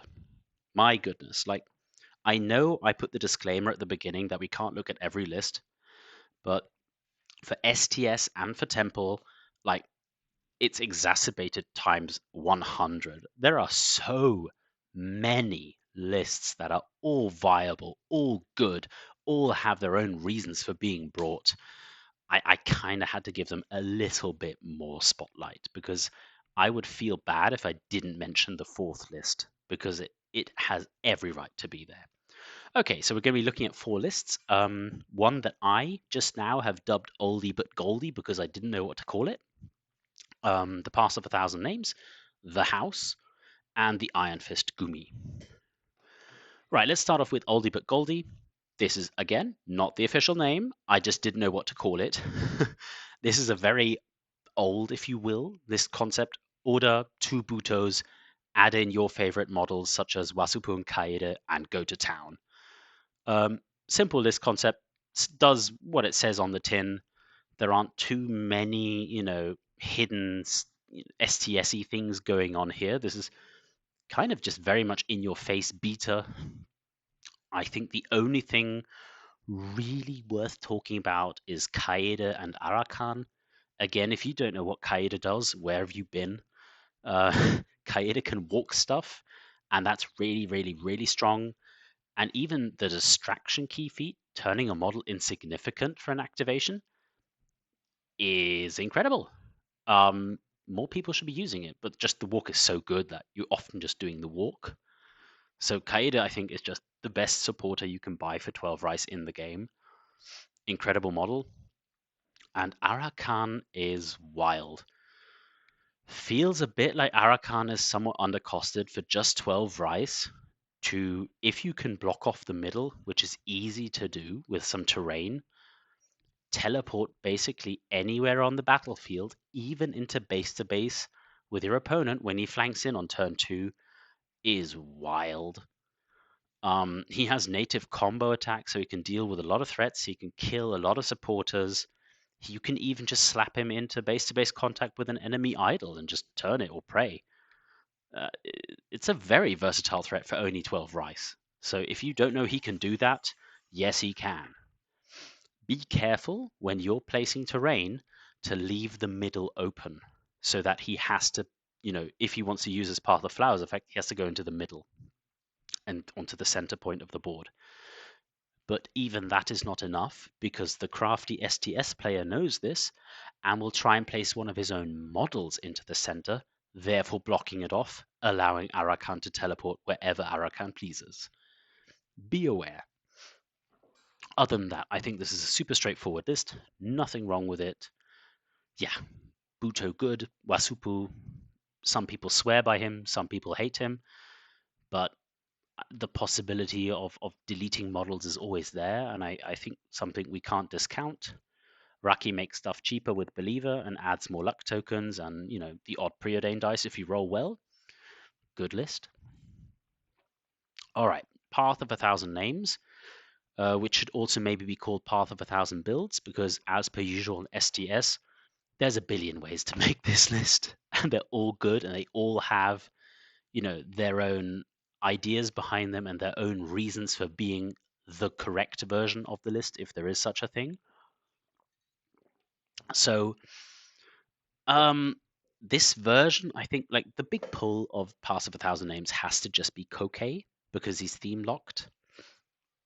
And what he does is not only be one of the game's supreme opposed key supporters, he can completely debilitate an opponent's model, slap down 2 negative states and a berserk marker on it, and call it a day. Very, very frightening. But he also disallows your opponent to gain activation counters in the main phase. So he's actually a great counter pick and second list idea into many opponents, such as, I don't know, Ryu, who want to make use of the order mechanic. And Kokei says, as long as I'm on the battlefield, you can't. So, very, very strong idea. And other than that, I mean, you just get access to some of the best models. I mean, oh, look, there's Kaeda again, there's Arakan again, Sensu and Uchiwa, which almost blew my mind wasn't in the first list. I think that was a list from before the fan dancers were released in the Path of a Thousand Names box, who are just, for 11.5 rice a model, are some of the best, pound for pound fighters in the game, with an incredibly annoying defensive key feat that is super hard to deal with if you, don't have a high key stat or, something. Even surprising, one of the fan dancers doesn't turn off that key feat because it's the other model that does the key feat. It's so annoying. Yeah, just a good list. I really like the inclusion of Normie. I feel we don't see enough of the orphans overall. So shout out to, I think this is Olaf's list. Shout out to you, good sir. I love that. That's super cool.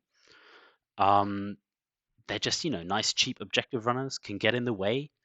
Very versatile models for cheap rice. Nothing wrong with them, right? Yeah, just good list. I think maybe the only contentious thing you could talk about is Daitan and the final act, because the final act, even though it reduces his rise cost from 14 to 12, does push him back a turn, because I think the earliest he could then flank in is turn 3. But I mean, Daitan isn't bad in turn 3. It maybe just takes away some flexibility, but yeah, I think Daitan's good enough of a model that you can say that's worth. All right, the house. Oh, I've been looking forward to this. First of all, name comes from its creator, J.S. McGordon. Shout out to you, good sir. What a find. This is a cool list. So, in January and February, I was tinkering around with a little bit of STS, and especially Harukichi, because I love that model. I think he's insane. And I was going along some similar paths of, wow, how good is it that Harukichi can buy you, a 6? And I was also playing him with Daikokuden's coin string and the two-headed coin to kind of guarantee that he starts off with enough ki to do his thing. But boy, oh boy, did I not see Jum. I did not understand that putting Jum into a position where he can shoot with lucky number 8, giving him ki with old Zo, so he can boost his ranged up to 3, spend one of those dice on a combo attack, and do a two dice ranged attack, but you buy him a 6, you have to roll a 2+, and you've got an 8. That's surprisingly terrifying. Jum can just destroy models that way. I mean, I've heard him one-shotting Kawa with that, which is no mean feat. I mean, 8 wounds tough is, you need to break through that first. So I didn't see that. Congratulations, mate. What a find. What a cool list. And well deserved to even, have a really good showing at the Swedish GM. I believe you went 3 and 2. Well done. This is, for me, so far, like in the year I've been playing Bushido, the most innovative and cool list I've seen. And I'm interested to see how this concept can be pushed further. And I had to include this list in this meta review, even though it was only played once, because I'd feel bad if we didn't. and B, I'm secretly hoping we see more of this because wow, what a cool concept. I know not everybody will be in love with all the stuff you need to, take care of and all the intricate parts that, need taking care of. Old Zoe is not a popular model because he's, one dice. He dies to a stiff breeze. I get it. Fuku has very few people who really believe in his abilities, but he's great in this list because what does he do? He recycles ki. Every time someone rerolls a dice, looking at you, Harukichi, you gain a ki on Fuku, and then Old Zo just pushes that right back into Harukichi and Jum to deal more damage. What a cool list. I'm just in awe. This is awesome. Not the best STS list, I'm sure, but definitely the coolest. All right. And the last STS list, again, I mean, how can I not show this list? This was kind of the reason why I had to show four is Kenichi Gemu is good, and Kenichi Gemu does good stuff. Why is Kenichi Gemu good? He's aggressively costed at 17 rice for a good melee profile who can even throw basically a blind grenade for free when he goes in. He also has an amazing once per game key feat called Jump 'em, where he can command up to X shate, depending on how much he spends, and allow them to activate one after the other to set up a kill with Akuto. So basically, the idea, or one of the many ideas in this list, is you set up a jump pump, a sort of situation. You perform that, you exhaust the opponent, you outnumber them, and then Akuto comes in and activates his ability and just says, okay, if you're going to roll your one dice in defense, I get brutal +2. And if you don't, you get stabbed. And I've been rickrolled by this list. I got absolutely destroyed by it in the first TTS event we ran on Longshanks at the beginning of the year. I think maybe it was in December we played. Yeah, if you haven't seen it, it hurt. It's a great list. I love the inclusion also of Oda and Tautolu. You don't see him a lot, and very solid model. Nothing wrong with him at all, and handing out virtue so that you have Oda's virtue effects as well as Kenichi Gemu's virtue effects give you a lot of flexibility to say, hey, I need Fearless right now. Yeah, sure, I got it. Or, I want Totolo to do his specials cheaper or gain immovable. Yeah, I got it. Very, very cool.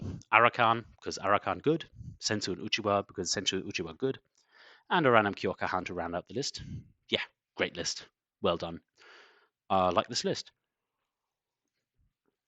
Obviously, as with all other factions, there's a billion other lists we didn't consider, but I do want to give an honorable mention or shout out to Validatorus on the Discord, or Baladash on Longshanks, who made what I felt was a very, very cool innovation or sort of his own personal spin on the Iron Fist Gumi, running Dafukaya of all models. Someone you kind of never see because he's 22 rice, and yeah, he's a strong model, but 22 rice is a lot.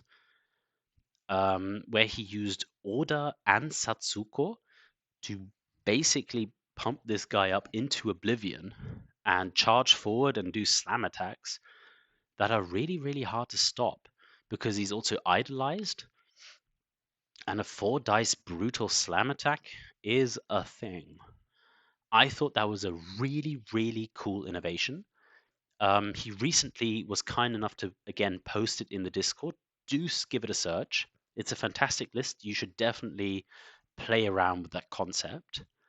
And maybe another shout out to a cool, innovative idea was something the people dubbed the Lantern Artillery, where you give Fudo extra activations to get him into the game quickly with an order. God, that's weird to say, and maybe even Satsuko, so that also the lanterns are super quick and get into positions where they can explode after his activation and increase his damage output. And I wouldn't be surprised at all if we see one or two lists with that concept as well, because I think there might be something there. It's a very cool idea. So maybe like Fudo and another Buto because you're bringing order, Satsuko, and some other models. Yeah, might be a cool idea to look at.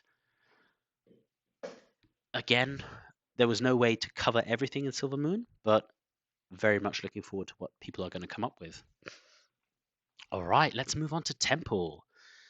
Temple of Rokan. Again, I had to do 4 lists, and again, this is not enough because Temple is broad as the day is long, and we could basically just be talking. I mean, it's almost been 2 hours at this point. We could have been just doing Temple, and that would be, halfway through Temple lists. But yeah, we're going to look at 4. I hope you can forgive me, especially Temple players shouting at me and saying, "Hey, you didn't include that version of the list or my list." And I'm sorry, but there are way too many good Temple lists. It's impossible. So we have Temple Masters, Kitsune, Themeless, and Villager Snare Spam. And these are only because these are sort of like the 4 main archetypes of lists you're going to see. Yes, there are more. I'm not going to look at a myriad of the really good initiation lists running around or righteous warrior lists running around. One of the righteous warrior lists did really well at the recent UKGE. We don't have time to look at everything. Temple too broad, too flexible, too good. I can't cover everything. All right. This is one version of, again, 15 Temple Master lists that all work. Akari, Charlin, Ekusa, Koju. I think these are my 4 favorite masters. If I had to play them, I'd probably play these 4. But I have seen other combinations using Po or Ekusa as well, and they're all good. I think the big thing to note here is you can, using Akari and Ekusa, pump a lot of activations into Akari, as there's a ton of ki floating around. Every model here is ki 3, right? And they even have spiritual harmony. So it's very, very easy to get like 6 to 8 activations on Akari turn 1, run up and press all the buttons. And that's surprisingly good in anything that isn't a zone scenario. Um, I think it's also incredibly hard to find a target, even though there are only 4 models. All 4 models are annoyingly difficult to remove. It's, I mean, just look at them. Who do you want to fight? Ugh, it's annoying. I would maybe also just go off topic just a little bit here and say, hey, maybe Akari gets too many activations that needs a look at. I just think it might not be broken, but it's just super annoying, and I'm not even sure it's necessary for the game. But that's just me ranting because I am bad and I hate Akari. Please ignore me. Ikusa, super annoying model.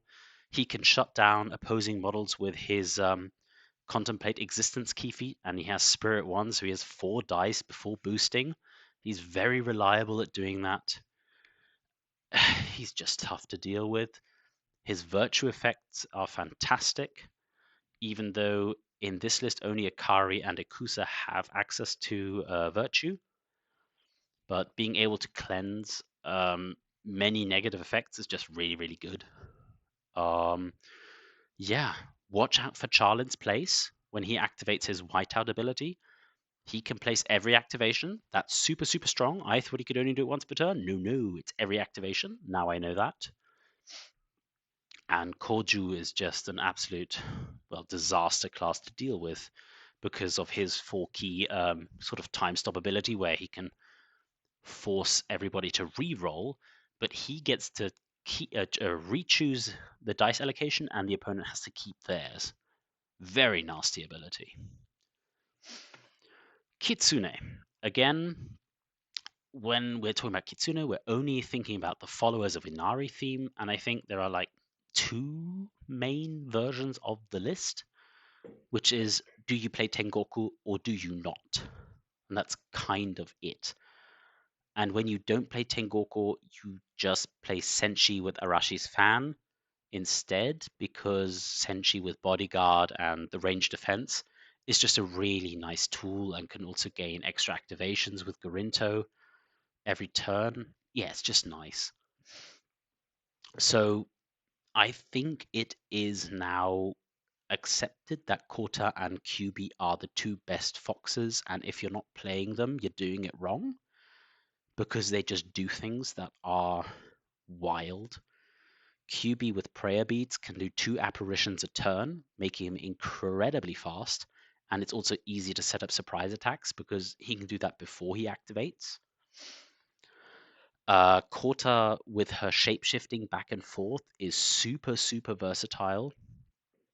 Something to look out for is that even if you have her stuck in a melee, she can shapeshift into a fox, which has agile, leave, go and melee someone else, and shift back into a human form to fight. She's an amazing model. Very, very hard to pin down. Even has Mirage for with a 3-key stat. Absolutely terrifying. However, what Inari maybe don't want to face is some sort of nasty ranged threat. They are made of paper, and if rolls don't go their way, they can fall apart quickly. So kill the Ninetail Fox early on if you can, and take away their rerolls, and you should have a much better time. But yeah, other than that, good luck. Strong list. Very, very common opponent as well because the models are very popular. They're beautiful sculpts. So this is again a list I wouldn't be surprised seeing at all. All right, themeless. Oh boy, can of worms. So right off the bat, there is a billion themeless lists that are all incredible and they're all good. Um, I've tried to choose one that kind of showed off the basic idea of what you can expect, and it also did well recently. If memory serves, this is Lewis Johnson's list from the recent UKGE, and he went undefeated, only narrowly missing out on the win on tournament points. So congratulations on a great result. And as you can see, you can basically just slap any old model you know, from the entire faction and call it a list, and it's going to be good. We see Ekusa in here, who's just annoying. The Kawa Norojin, who hands out virtue. So there's, a way to get the virtue cleansing effect from Ekusa onto other models. Kota is just an amazing model. 2 rice farmers, because they're solid fighters. They even have bodyguard monk, which I didn't realize for the longest time, and that's so annoying. So they are legitimate alternatives to the villager militia that I thought was always like the default. Takeru, who's very similar to Kota in the sense that Takeru can also shift between fox form and human form. It's one of the few Inari profiles that can. But obviously, the price drop is significant. I mean, Takeru is much less defensively stable. I think also has a key less, but it's still a good model. I like Takeru a lot. Yuki, fantastic model, can buy a 3rd activation at instant speed, really, really good. And you never go wrong with some rope traps, right? So there's a billion different ways to build this list. Another core idea that this list doesn't show off, but I would be remiss not mentioning, is using Icor for her plethora of virtue effects to fuel all manner of degenerate ideas. For example, using Icor, who can hand out virtue for 2 key as a simple action within 12 inches, which is wild, and Kawa no Rojin to stack virtue on a model, for example, Kuma, to give Kuma a stupid amount of move speed, like move 8, light footed, have Kuma wait until the end of the turn, zoom forward, use the 1 virtue token he saved up to stun his opponent once he's in base to base, and then kick the ever living crap out of it with a brutal combo attack. Yeah, that's not fun. So yeah, you can do degenerate things with Themeless Temple.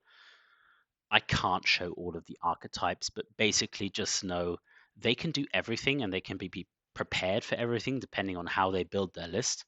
And I feel personally it's kind of like the best way to play Temple, at least one of your lists, to be themeless, because you can cover all the bases of the other list easily by doing so. And yeah, while it sucks giving up the theme bonuses, the power you gain from just having the choice of this massive, massive faction and all its powerful models and mixing and matching what you want to have is really, really good. And lastly, one of the more infamous temple lists we definitely needed to take a look at is the Villager Snare Spam. What is this list about? It has Kawa no Rojin to hand out luck tokens and virtue tokens, has an absolute horde of villagers who will summon more villagers because Village Militia will probably use their simple key feat in the first turn to leave the table and come back with 2 fishermen as their friends. And you have even more models on the table. Ashinaga Tinaga to give Believer Villager, and the most annoying one of all, which is it Hisoka, I believe, who has a snare ability, which he can do for 1 key as long as Ashinaga Tinaga is close by. And because you have Kaio and Mangetsu in the list, all of the key goes onto Kaio and Mangetsu if they're close by, and Hisoka can use from that pool, and it just has a billion snares. Like every activation, just like in a Bakemono list with Trapeng, they're going to be doing the same thing of just snaring, snaring, snaring, snaring, and you have to pass movement 7 checks, and it's horrible. I hate this list with a passion. I think it's boring. I think it's just ugh, but it is legit, and you need to respect this list, or it will hurt you. So yeah, strong list. Take it seriously. My goodness. Again, there are variations you can do on this list. Maybe play 2 Kawa, but you do give up a lot of other models that way that are all, decent at least and deserve to be in the list. All right, Descension, hallelujah, at last, something I actually know at least a few things about. So I thought we would look at these 3 lists here, the Wind Watchers Ojobe plus Buzembo list that I've been playing a ton of, and a Wind Watchers pressure list adapted from Mutaz's very, very strong run at the UK GM in January. And then BGSP, which is just shorthand for Blue Gale Scout, the Blue Gale Scout Patrol list, which is a very strong list. Right. So, Wind Watchers, Ojobe, and Buzembo. What is this all about? Guess what?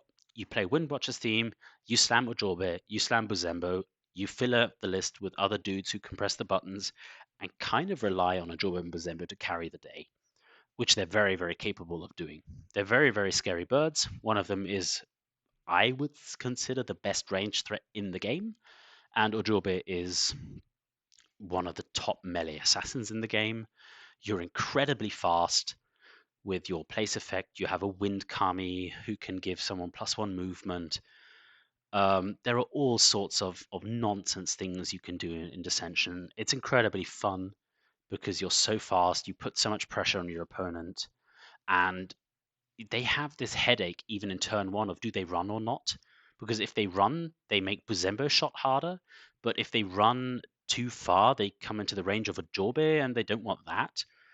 And it's really easy to steal the first VP in early scoring scenarios with the Wind Watchers lists, just because you're putting out so much pressure on your opponent early. There are some variations on how to build the list. I'm actually probably not going to play this variation of the list. I've recently changed my mind on some of the points.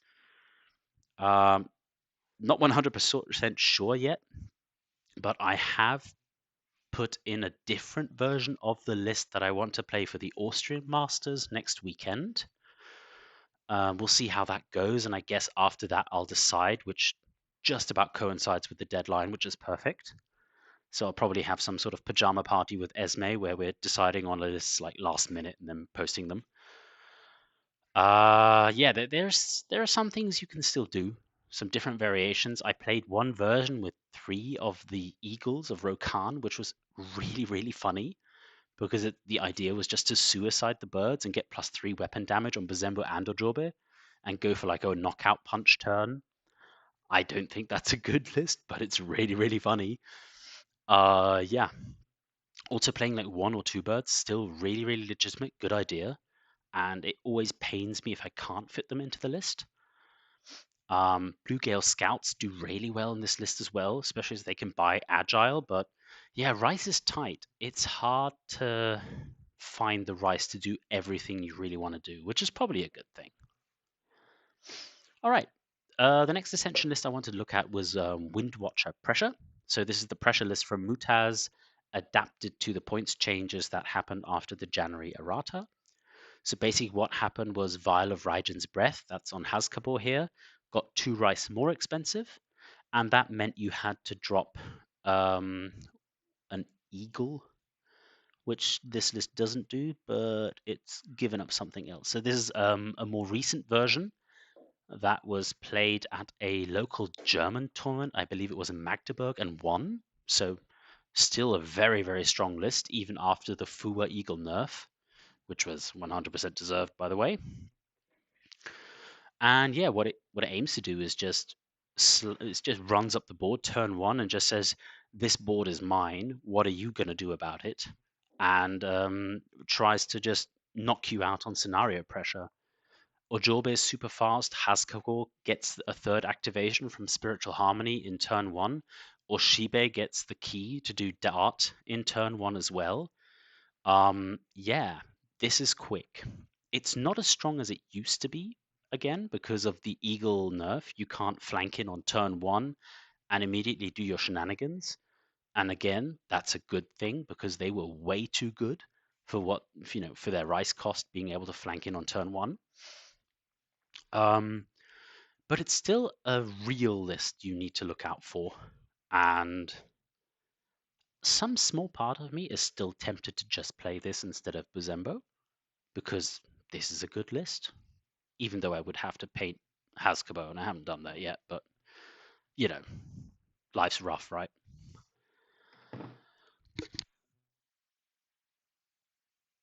So the last list I want to look at is the Blue Gale Scouting Party. It's a great second list to one of the Wind Watchers lists because it answers, the opponent's questions so very, very differently.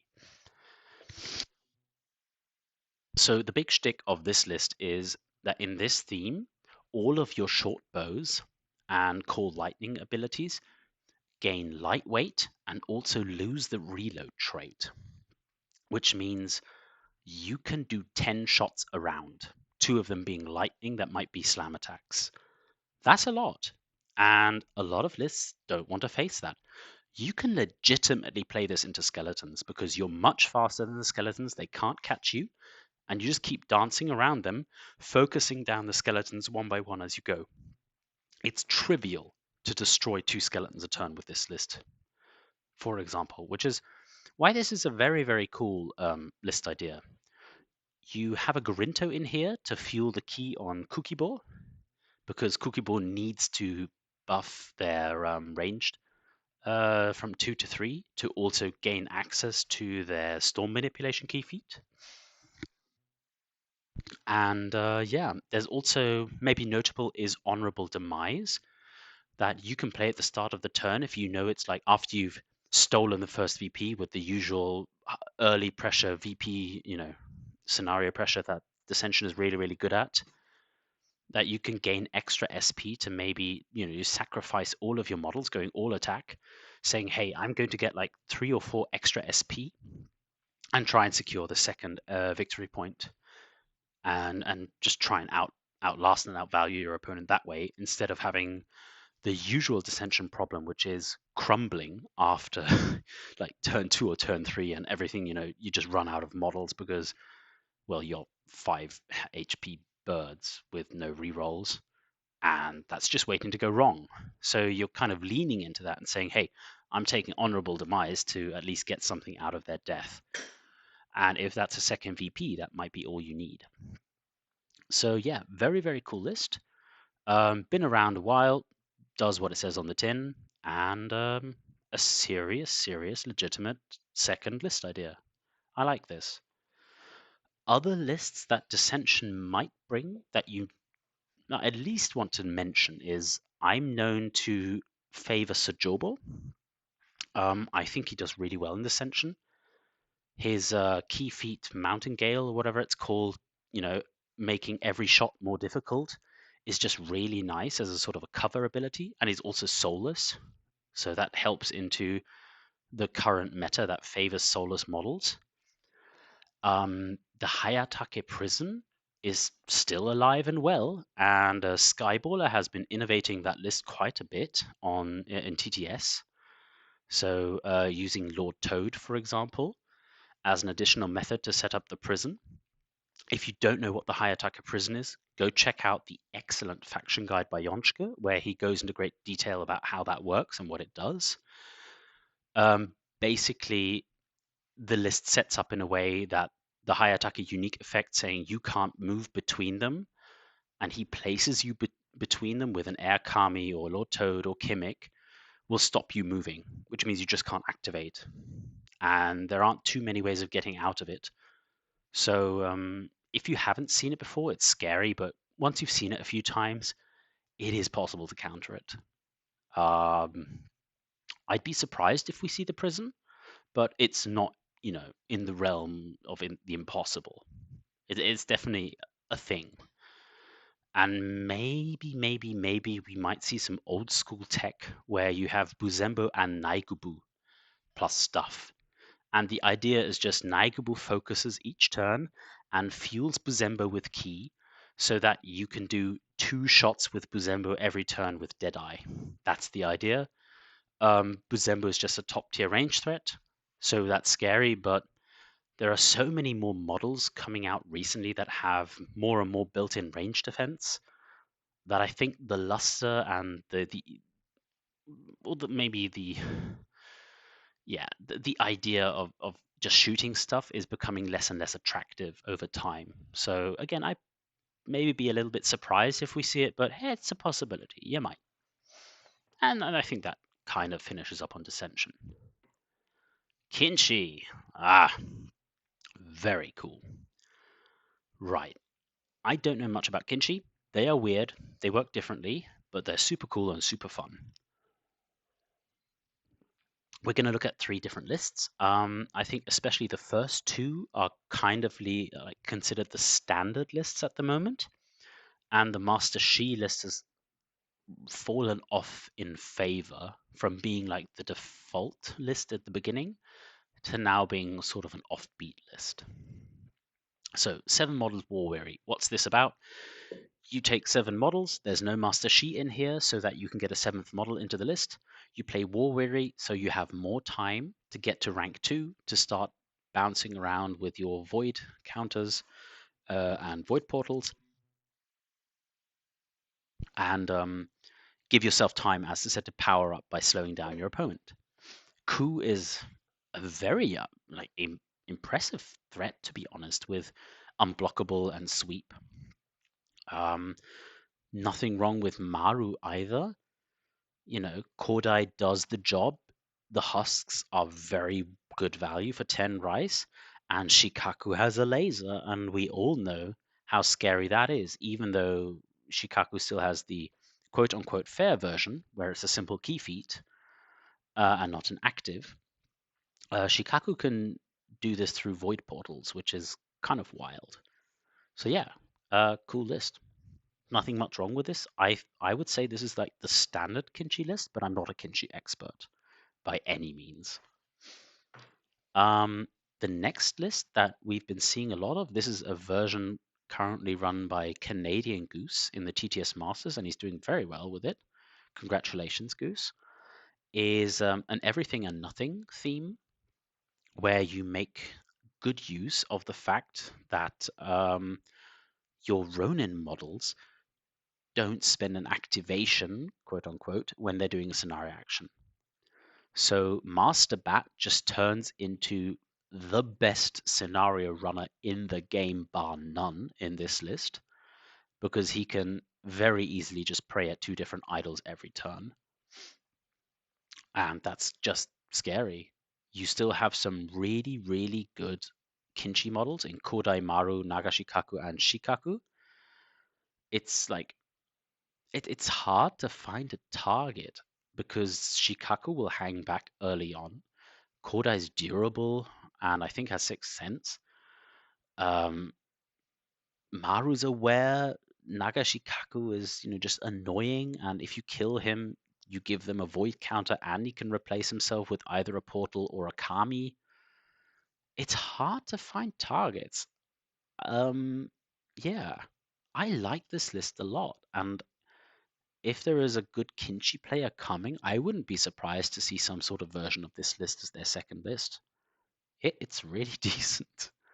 And once you notice how fast Master Bat gets in this list, like it can be too late if you haven't realized that at the beginning of the game. Like it's terrifying what the Bat does just because he's an amazing scenario runner. He doesn't have to fight once to give you at least 30 rice of value.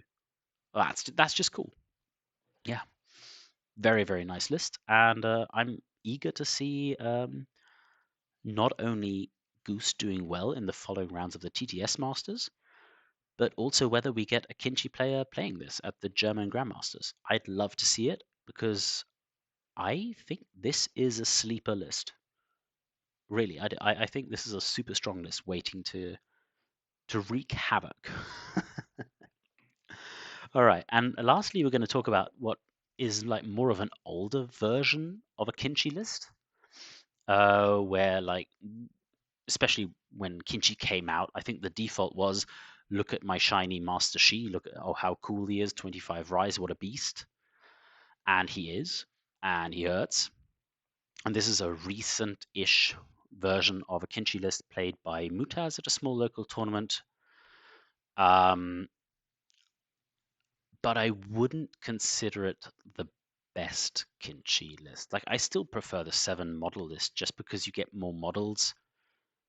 Like yeah, there are arguments for Master Shi. He can do things that other Kinshi models can't.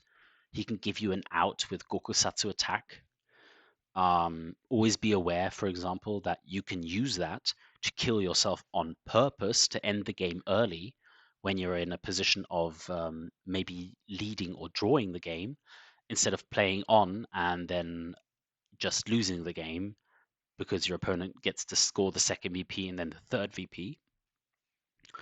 So there's definitely some cool tech you can do there.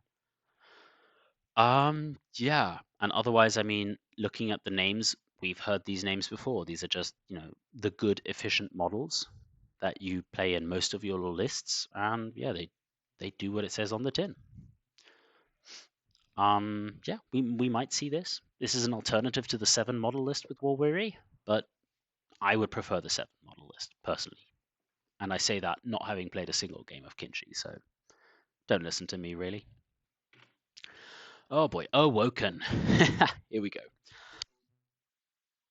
Awoken. Oh dear me. Where do we start?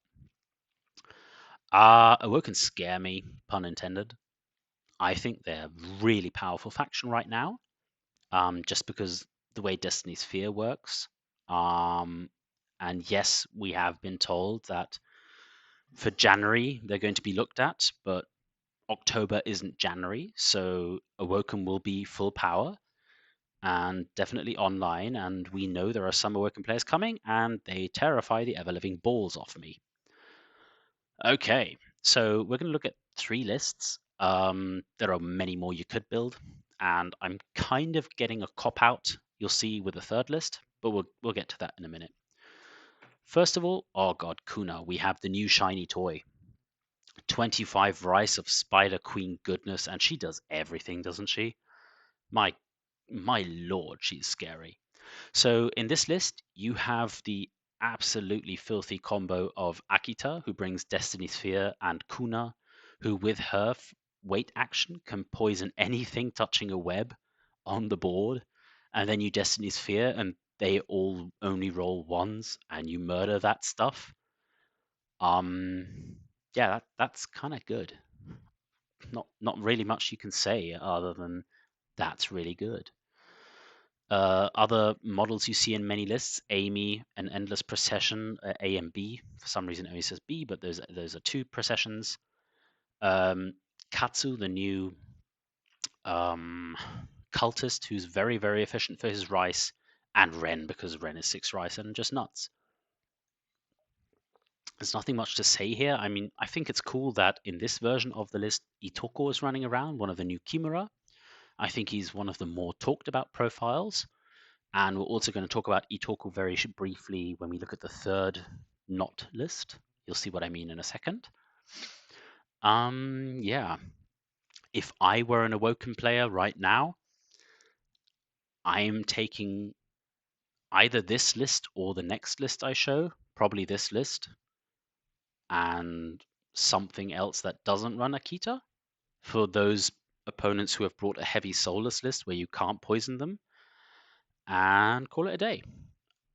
We'll see. Very, very good list. Then I built a quick version of what I would consider the old Joyless Smiles and Dark Eyes before the recent Kuna and Kimura releases. Why do I present this list? I think many of the Awoken players will have more experience with this type of list. Again, you can build this in many different ways. But I also think this list is a very, very serious threat, even without Kuna. You get Fear 8, I think, if I calculated correctly. Yeah, Fear 8. You have Katsu who can replace himself. You get some really nice cards. You can have Destiny Sphere turn 1, so Tashi can pretty safely dive bomb whatever she wants turn 1 and try and remove a threat early. Yeah, this is just a really solid, strong list. Nothing wrong with it at all. Uh, yeah. I mean, what is there much to say, right? You get 3 endless processions, and you can even be a little bit aggressive with them because Katsu might replace for 1 later. Uh, Fear 8 is something the opponent has to deal with, and if they can't, it's really nasty. Um, yeah, Destiny's Sphere does stuff, and Ayumi's still there to shoot people with 3 dice and strong and fire +2. Oh boy. Yeah, just a good list again. Nothing really much to say. We all know what Awoken do at this point. I am curious to see how well they perform at the tournament, but we'll talk about that later, I guess. And then I've copped out here Joyless plus Kimura. This is still super new ground. I think we might know more once the lists are locked in because there's just so much you can mix and match. I'd be surprised, in all honesty, if we see a family list, a Kimura list, because I think the Joyless Eyes and Dark Smiles is just stronger, or even a themeless list is just stronger. Um, but I mean, there's nothing stopping you playing a good Kimura list. Or what I think is more likely is you play a Joyless list and start mixing in some of the Kimura, as we saw in the Kuna list um, earlier, where Itoko was added in. I think Itoko, Musume, and Obasan are the 3 of the Kimura that we've been talking about the most on the Discord. They just feel like the natural models you'd gravitate to at first glance. But also Kyodai, like don't discount that model as great. I still think Oi is a good pick for 12 Rice. And I also feel there's a niche for the Kimura to be your answer into the solar spam, where you don't pick Akita in your second list. And then a lot of the Kimura are just better fighters overall. And you just fight your opponent with webs and you slow them down, and there's some control effects that are really good. Yeah, just cool. But I don't think we've had enough time, or maybe some of the Woken players haven't posted their newest ideas for these lists yet. And I'm very curious to see what they're going to come up with. Yeah, we'll see. And the last faction, the Imperial Court. This is going to be a little bit quicker, I guess. Again, super new faction, not much exploring been done yet. I'm kind of just leaning on my own playtest knowledge as well as some of the lists that people have been posting. We're going to look at an Eternal Legion faction theme, the Imperial March with Ryujin, and some other idea that I saw recently that has a lot of merit. So first of all, we have the Eternal Legion. And I think this is just a really great starting off point for when you're building the box. For anybody who's got that box. I think this is a great way to start off your journey into the Eternal Legion.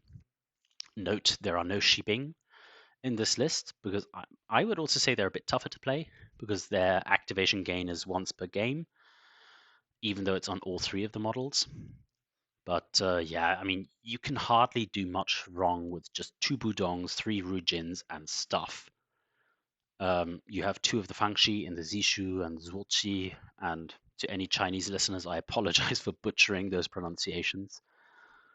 Yeah, and you just do shenanigans, right? You just do stuff. It's going to be super interesting to see how people react to the new models and how they interact being terrain. Um, it feels like at first it's a massive debuff because they only have one activation and they turn into rain and you can destroy the terrain, but it's surprisingly difficult to kill them when they're terrain because when they're terrain, they're completely immune to any type of ranged attack damage or opposed key feat because they're a terrain feature. And well, okay, that means you have to move into base to base with them, and they can then just buy an activation, become a model again, and fight you, exhausting both. So yeah, while it's possible that you kind of have to gang up on them or have some sort of effects, I think Minimoto, for example, are going to have a great time into the Imperial Court because they have a lot of terrain destruction. Oni as well, but I don't expect there to be much Oni. Um, but yeah, it's definitely going to be interesting to see how this one shakes out. I am concerned, I have to say, about how strong the Ruijin might be, especially as they can fire their shots in the end phase, taking away bodyguard because your opponent will be exhausted and they won't even take a range penalty because in the end phase they'll be not moving. Yeah, we'll see. And I think this problem just gets worse even in this list, which is playing the Ruijin in the Imperial March. So on top of what we just talked about, you now add in the general Wuxuo and death sentence that can't be removed from the theme and from General Wuxuo himself. That feels nasty because then the Ruijin go up to 4 dice and get an extra damage. This list terrifies me. I will be very honest. This list is strong. I am very curious to see if we're going to have more Imperial Court players. Then so far only one person has signed up with them publicly as his faction, and I'm very sure that Eric will be playing Imperial Court. At least he said so. I am curious to see. I think people should be playing one of the top two lists, probably this one. And yeah, it's a good list. However, what might slow people down is the fact that well, they might not have that much practice with this faction yet and may hold off to a later date to play their first tournament with the Imperial Court. But I think they're going to be very, very fun to play with and also to play against. It's definitely going to be an interesting puzzle where you have to consider when to use which activation very carefully. And lastly, Mutaz posted an interesting idea of taking this as a second list where you're saying, hey, I want one of my lists to not have any of the terracotta soldiers in case I come up against one of the unfavorable matchups, like a Minimoto that has range terrain destruction or Yuyokuma or something, for example, or Master Akari with hundreds of activations who just runs around and boops all the poor little terracotta soldiers down. So in this, you just play humans basically and add in the Earth Fangshi, I believe it is, the Zulchi, and Chengdu, and just play like a sort of a standard Imperial March. And they fight. And I think really interestingly, because you don't have any of the terracotta soldiers, you can be a little bit more liberal with your Fangshi. It's like really crippling if you lose your Fangshi and you can't get any more key onto your models. But if you don't have to do that, he can really go in with his 3 dice brutal plus 3 sword and slap some fools. Just be careful that Chengdu doesn't have to kill him in the end phase if he's stuck in base to base because you rolled poorly. Zwolchi doesn't have prowess. Um, so do be careful. But this is a funny list. I like this a lot. And the meme potential of just brutal +3 is, I think, something a lot of people will be interested in just because it's funny. Yeah. And this is, yeah, it makes sense to play this as a second list and not be exposed to terrain destruction too heavily. All right, finally. Final thoughts. What do I expect to see at the German Grandmasters? Again, with my limited knowledge, this is my first Grandmasters I'm going to, and I haven't experienced everything in the meta yet. I think there's going to be a lot of soulless for the Awoken and Ikuria matchups because they're just very, very scary and polarizing. At least to my inexperienced eyes, it feels like if you don't have anything to fight against that, you're in a bad spot. Like, especially, yeah, Destiny Sphere and Ikiria's Laser Eyes. I've just seen them melt lists. I've played them and just dominated other people as well as been destroyed by it. So I've seen both sides of the coin. So therefore, it goes right into the second point. I would expect lots of Lord Toad and Master Bat. Because why? Every faction gets access to them. They're aggressively costed. They're good models with strong effects. They're really great in zones and idols, right? Because Master Bat is a fantastic objective runner, excuse me, and Toad is really, really good at clearing zones with his Gobble Up key feat, where he swallows people up and spits them out in the end phase, taking away maybe a nasty threat and taking a zone for himself. I wouldn't be surprised if like 60% of the player base takes at least one of them, if not both, for one of their lists, just because the current, meta boogeymen kind of demand this. And you can sprinkle in other soulless options, and then you have your second list. Do I think that's cool? Not really, but that's kind of what it is right now. I'm really looking forward to the January balance patch. I'm hoping both Awoken and Akira get toned down a little bit so we can see a little bit more list diversity. But on the flip side, we have 64 players coming, which means there aren't going to be that many Awoken and Cult players around, and many, many other lists. So you can't just focus on building against Awoken and Cults because it's entirely likely you see neither of them in your 5 rounds of gameplay. Think about it. Even if we say there are going to be 5 Cult players and 5 Awoken players, and I highly doubt that, that would be less than a sixth of the field.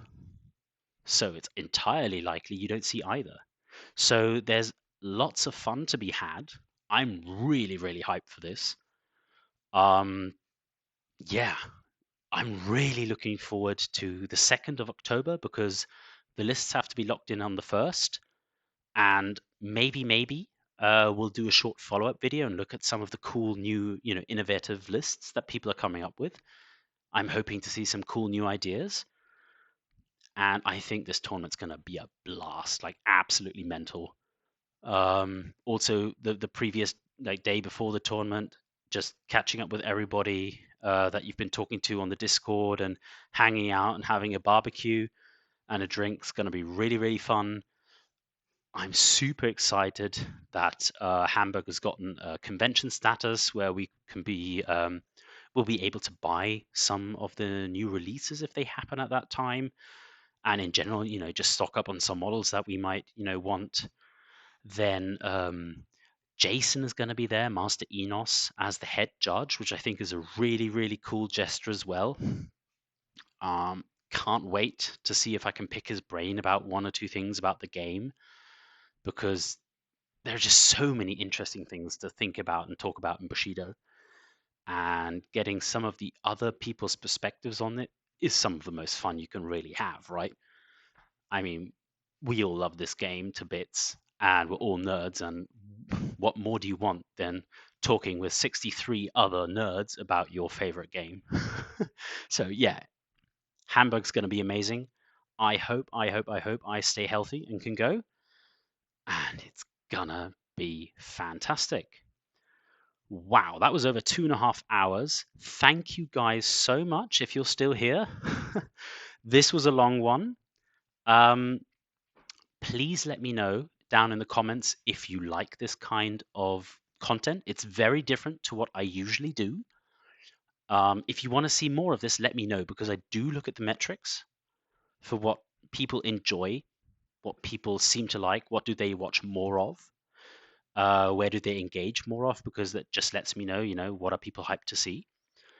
And hope to catch you soon in the next video.